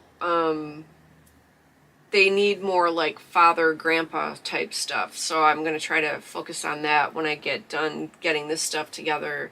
Then I can make little like dad gifts and stuff like that, because there was like not a lot of anything. There was a ton for grandmas, moms, sisters, you know, the female themed stuff, but there really was not a lot for the men. And I felt bad for the kids that kept asking, you know, do you have for dad? I'm like, I don't. And whatever I had prior to that show had already sold out. So this year I'm taking the note and make sure I can keep those kids stocked, because I'll just kind of keep all that stuff separate and keep a good bit of it set aside for that show specifically, so the kids have more options. All right, we are going to go to yellow. And I love this yellow color, which is why I'm going to use it. It's like a really nice mustard color. Really pretty. And if you do blend it with the reddish, it does end up making a really nice orangish tone. I got a few out of that by either adding more red or more yellow. Then I could change the tone of it in some of those little sample ones that I did. So, just saying. But again, you can use whatever pigments to make these that you can find, because you're going to want to use what appeals to you. Everybody has a slightly different aesthetic. I like the more natural tones, so that's what I'm using in here. And for a starter kit, it's really less about the colors, in my opinion, than, you know, giving them the opportunity to test out the watercolor. So, you know, oh, poopy-doo, I forgot to put in the thing. See how we get talking and then I get distracted. So this is going to kind of, I'm going to have to kind of guesstimate how much of the binder I need and hope I got it right. Because if I just need to be sure that I at least have enough to fill the 5 paint things that I started with. So anyhow, all right, yeah, sorry, brain is glitching. You know what? Why don't I have a sip of coffee? Hey, that's a great idea. All right, let me refresh the chat. Because I know this kind of came up on last minute, so I know getting the word out can be hit or miss. But like I said, what I really don't mind if a lot of people don't catch the live stream initially, that is the good thing with YouTube, that they do offer the replay if you keep it posted, because you can take it down. There was a couple I took down that I want to edit, and then I'll reboot them up like as a video that I haven't gotten to yet. But oh dang it, I did it again. I swapped the scoop spoon for the mixing spoon, so let me take care of that really quick. So I don't mind that I'm, have periods where I'm just talking to a camera, because it's about sharing the information and not about my face plastered on a live stream. Because, yeah, not a fan of that, but, my joke is, it's not like, I'm trying to treat it like I'm at a craft show, because if you go to a craft show to sell stuff, it's not like you can go in there with a bag on your head. I guess if I could get away with it, I would, but that is not typically how the craft shows work. You have to get past your anxiety and talk to people. So I'm trying to keep that in mind, because I'm not a fan of being in front of a camera. It's just part of the process you have to deal with. Maybe, I guess, as I get more comfortable in doing the demonstrations, maybe that might change. But as of now, it's still like really new. I'm not even entirely sure how many actual live streams I've had at this point. I'd have to go check my content history in the YouTube studio to see. But yeah, might change my mind about that whole thing, and it'll end up being no big deal. So thank you for sticking with me if you've been keeping up with my learning curve on doing these live streams. Because I think also after the new, once we get through all the holidays and everything, and the craft shows, then that will free me up. I'll have more time to get more comfortable doing these online classes, is kind of what I think of them as, and doing the demonstration and learning how to keep all my stuff set up so I can just move through everything more consistent, keep the consistency, so I'm not having to run out of the room to find something, or whatever, because it does take practice, whether you do this kind of stuff or maybe even teachers in the classroom. I guess it takes a while to find your groove, so I'm just working on settling into mine, but hopefully not sounding uptight, because I don't want to sound like a drill sergeant. Well, not here. I save that, being the caregiving drill sergeant, if the kids are hopping around in the line in an area where they could get hurt when I'm serving them lunch. Because, the equipment that I work off of, one, it gets hot, and two, it has sharp edges, and if kids are bouncing around like jumping beans, they could really get hurt. So I got to make sure they understand when I'm telling them to be still, I have a reason and that I mean it, because I think that's the number one with kids. You have to make sure they know you mean what you're saying. You say what you mean and you mean what you say, because that's a safety issue. That's going to be my number one thing when the kids are in line. Yes, I'm serving food, but their safety is going to be way more important than that. So, and the funny thing was, when I was serving the high school kids, it was kind of the same thing. They get nutty, man, and they aren't not sitting in the bench right for the lunchroom. They have fallen and gotten hurt. So it doesn't hurt any less if you're a little jumping bean or a big one. So I just said, this is why you guys need to sit on your seat. But anywho, sorry, it's a little dip into my weekly life when I'm at the school. But I do love it. I mean, I give hugs as much as I do getting after them for not staying in the line properly if they're being unsafe or whatever. But they are so cute, though, because the age group is kindergartners, which is very fun. But yeah, you have to make sure that you mean what you say and they know it. Alright, let me just add a little more of the powder here. There's not a lot left in here, so I'm feeling a little brave in kind of getting some out of the bag directly rather than using the scooper.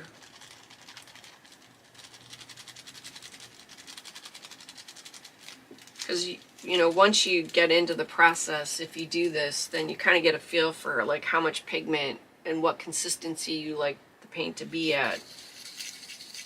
So I like mine, I've noticed, to be a little bit thicker. So the blue wasn't too bad. That was the first color that I blended up right. So it was a little bit thinner, but it'll still be fine. Because once these are set in a couple days, I'll probably just toss up a video using my little sample pot thing out of the batch we're making right now and show you how they work. So, because again, this isn't about being perfect. You know, hopefully the people that pick up these gifts for themselves, because, you know, they give themselves a little something something for the holidays or just cause to plink around with, but it's just more to hopefully share the opportunity to dip into crafting. If they've never tried it, it's a small little sample kit to work with, which keeps the cost down, which I love that. I've grown up with my friend's family of getting really familiar with resale shopping and bargain shopping and taking advantage of sales and coupons, you know, all the things we love to save money. So I am glad that I had that experience growing up. I really did learn a lot. And, you know, I haven't always been great, especially when I was younger, for not overspending, but at least if I was overspending, it was on discounted stuff. So there's a win in there somewhere, in my opinion. So I've put my son on the same path, you know, that you can like the name brand stuff, but it's so much nicer to pay $6 for a name brand shirt at a resale shop. You know, that's in really good condition, than paying $80 at the main stores. So anywhere we can save money is generally never a bad thing. Alright, so we're most of the way done with the yellow. We are now at, yep, so probably about another 20 minutes or so, give or take, we can wrap this up. Because I only have the one more color left to go with the green, and then we should have a complete set. You know, we now have black and white to work with to change the color tones and make more color blends,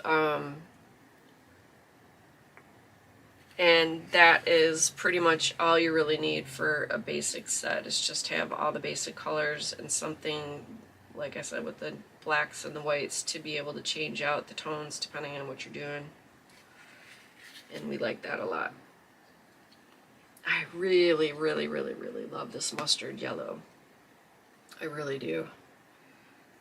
Alright, let me do the sample kit, because yeah, this will be the one. Let me mark that with an S so I remember, because if I don't write a thing down, then I am absolutely going to forget.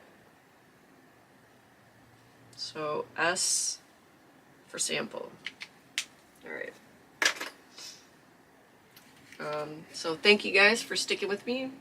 If you have made it this far, or if you've popped in and out for the last couple hours, it has been fun having you.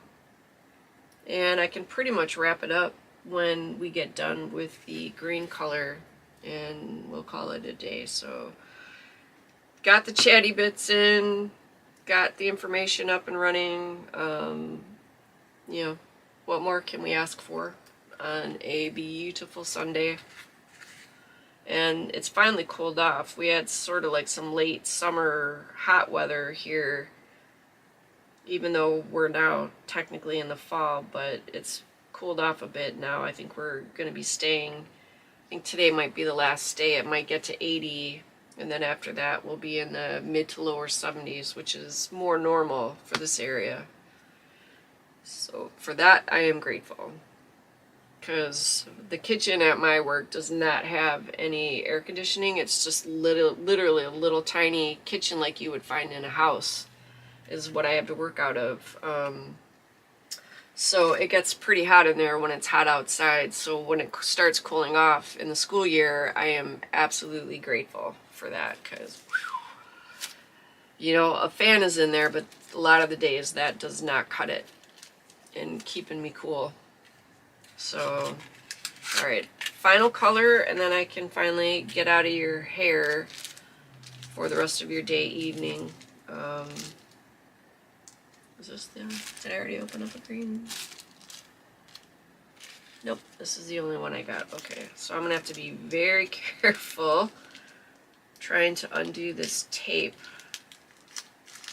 It's not the thickest plastic, and I think if I yank too hard, it will tear the plastic real quick.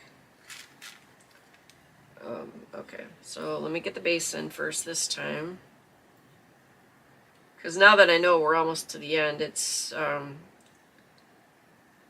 trying to wrap it up, which means I'm getting distracted, because I know I've already been blabbing for a while, so, but I do need to stay focused on what I'm doing here for this last bit.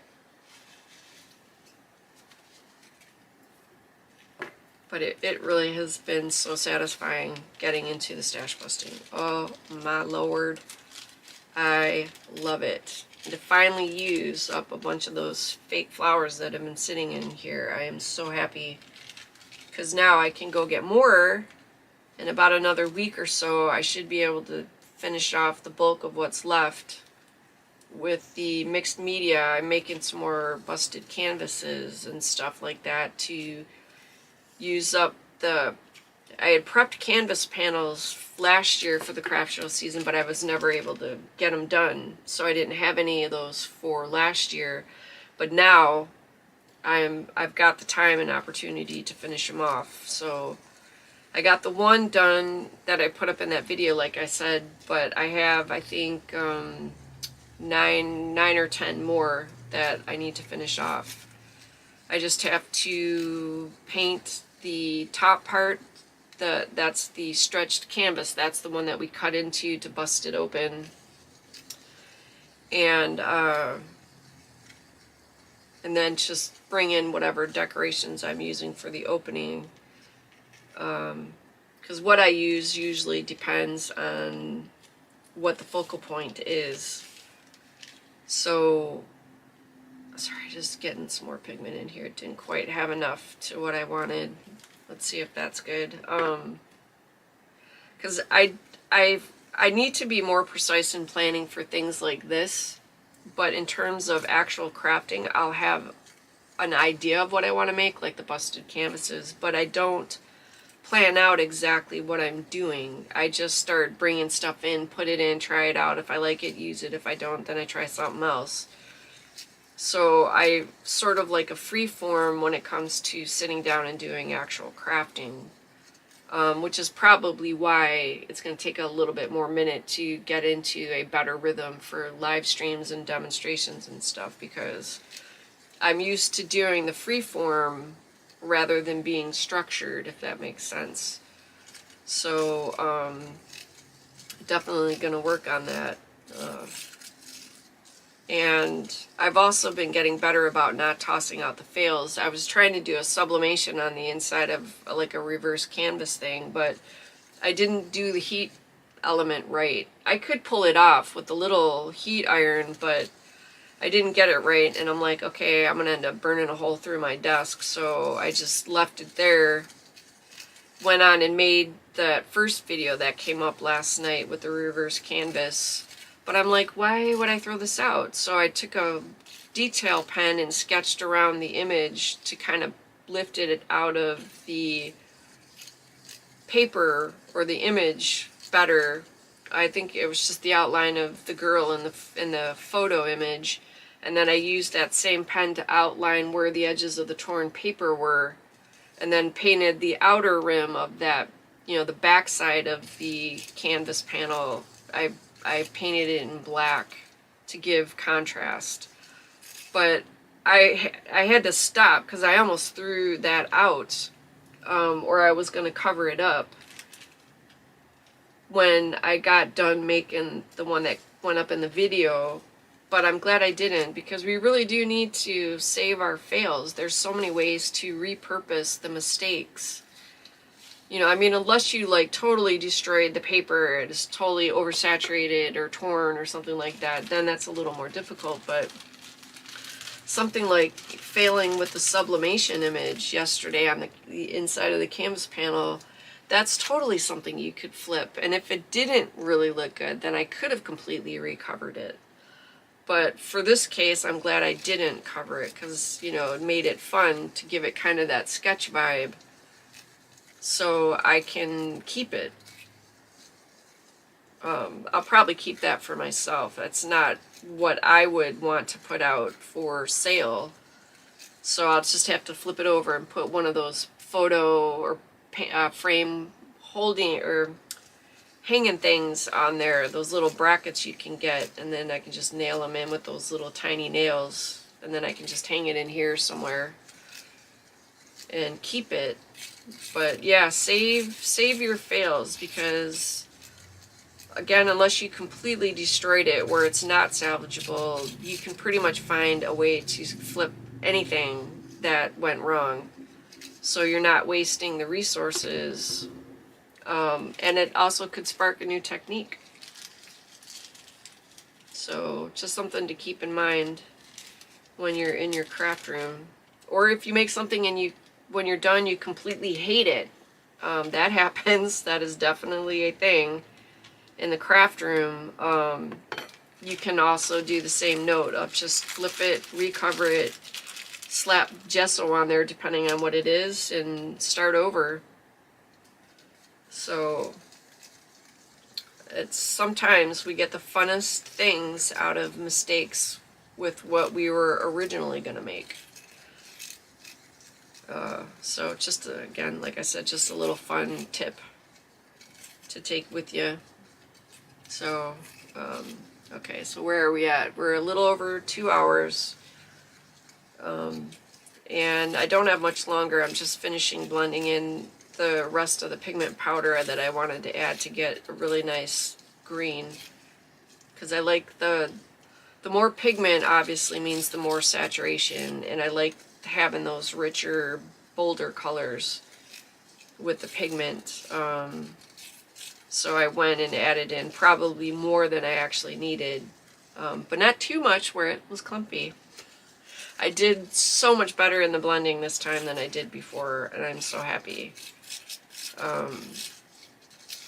Because anything clumpy that was left over was stuck to the spoon, so I don't have to worry about chunks in the paint as I pour it into the little pots. So we are good with that. I'm going to leave it here just in case I need it. But I think this is it. I think this is our final color. And let me go ahead and start filling up that last open pot on the stick. Yeah, I love that rich green color. And when they are blended, like a lot of paints you see in the store, you can tell you've got it blended good because there'll be kind of a glossy sheen, and I think that's the combination of the honey and the vegetable glycerin gives it that smooth, glossy texture when it's dry. So that's kind of a good way to see visually really quick if you've blended it, whereas the ones that were too chunky are matte. There's no gloss to it because of having the chunks in there. But again, don't despair if they get a little chunky. You can still use them. They will still work perfectly fine when you reactivate them with water. So for today's project, I've got 4 kits that I can use for the craft shows done and complete. I can set those aside, and again, I'm going to wait to see if they're a little more set by this evening, enough where I can open these back up to let the air kind of help them set, And then I'm going to give it probably all the way through till Tuesday. I'll try to plan Tuesday to pop in a little video of showing me using the paints that I've made here with you guys today. So stay tuned for that. It might be a shorts or it might just be a video set to music. I'm not sure yet. Again, I'll do what I have the time for or the thought to do, I guess. That's also the other half of it, is where's my brain at any given moment. Also can dictate what I do. Sorry, I spilled just a little bit. But it'll be fun. I mean, I really have gotten a kick out of using that first sample pack I made for myself from that first batch.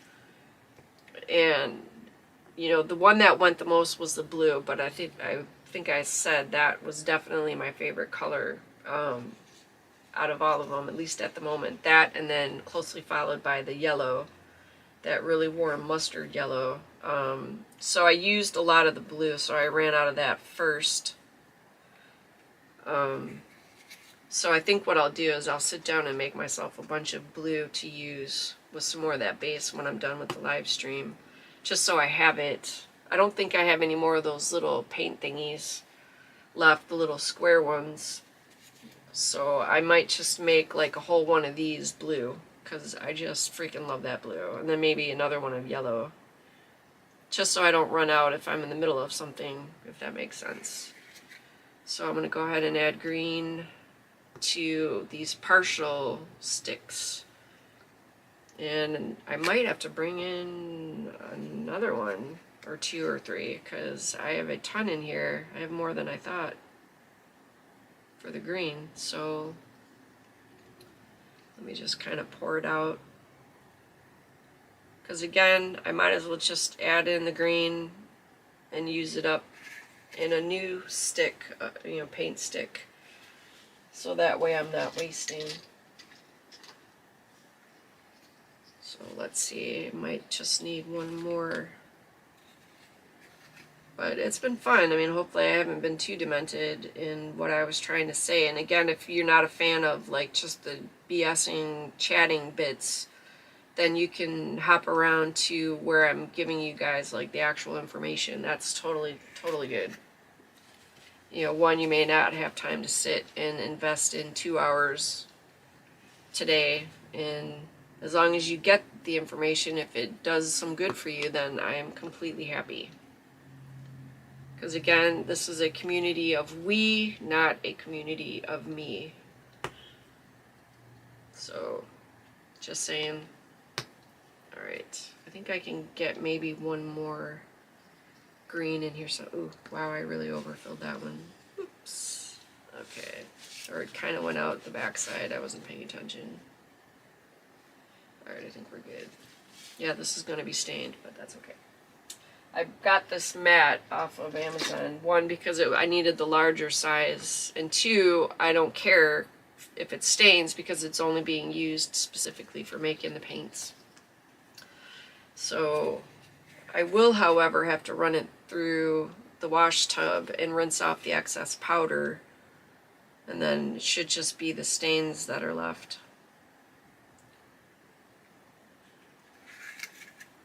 Because I use the desktop for most of the photos, for like the thumbnails and at the end of the videos, depending on what I'm doing. I like to keep my desktop clean because I use that area with the neutral background to put the photos, or to do the photos on. So the cleaner I can keep it, the better, because if I start staining it, then I would have to redo the tile, and I really don't have the time or inclination to do that at the moment. So I just figured, let's keep it clean, sister. Alright, I think I can get one more. That was a lot of green. But that's what happened. Like, I had so much more paint than I thought, and I just kept having to grab more of those little paint thingies to fill because I had so much to work with. And that made me happy, but was a good thing to know ahead of time before I started today's project. Okay, I think that's it. Ooh, that was good. Just enough for one more. Alright, so that concludes today's official live stream. Again, like I said, I hope I got you guys some good information from today's venture, getting you updated on what's been going on, why I haven't been consistent with all the crap going on in the background. But now I think we are good. I'm settled into the new year, getting settled into the program to make stuff for the craft show season, so I might be able to balance my schedule a little bit better now going forward to keep the consistent content for you guys. So, and also don't forget to utilize the community tab, because those are a lot of fun and you really can share some great information. I don't have my tape in here. Okay. Alright, yeah, I'm gonna not clean up now. I'm just gonna ring off here. So we got 2 hours and 14 minutes. And again, if you're watching the replay, hopefully I've got some good information for you. And then just hop around if you don't have time to watch the whole thing. So thank you guys so much for hanging out. Hopefully I did get some good info for you and gave you a little bit of relaxing time if you're just sitting, hanging out and watching with some coffee or tea or whatever. And in the meantime, you guys, as always, please take care, stay safe, and I will definitely be seeing you guys in the next video. Take it easy.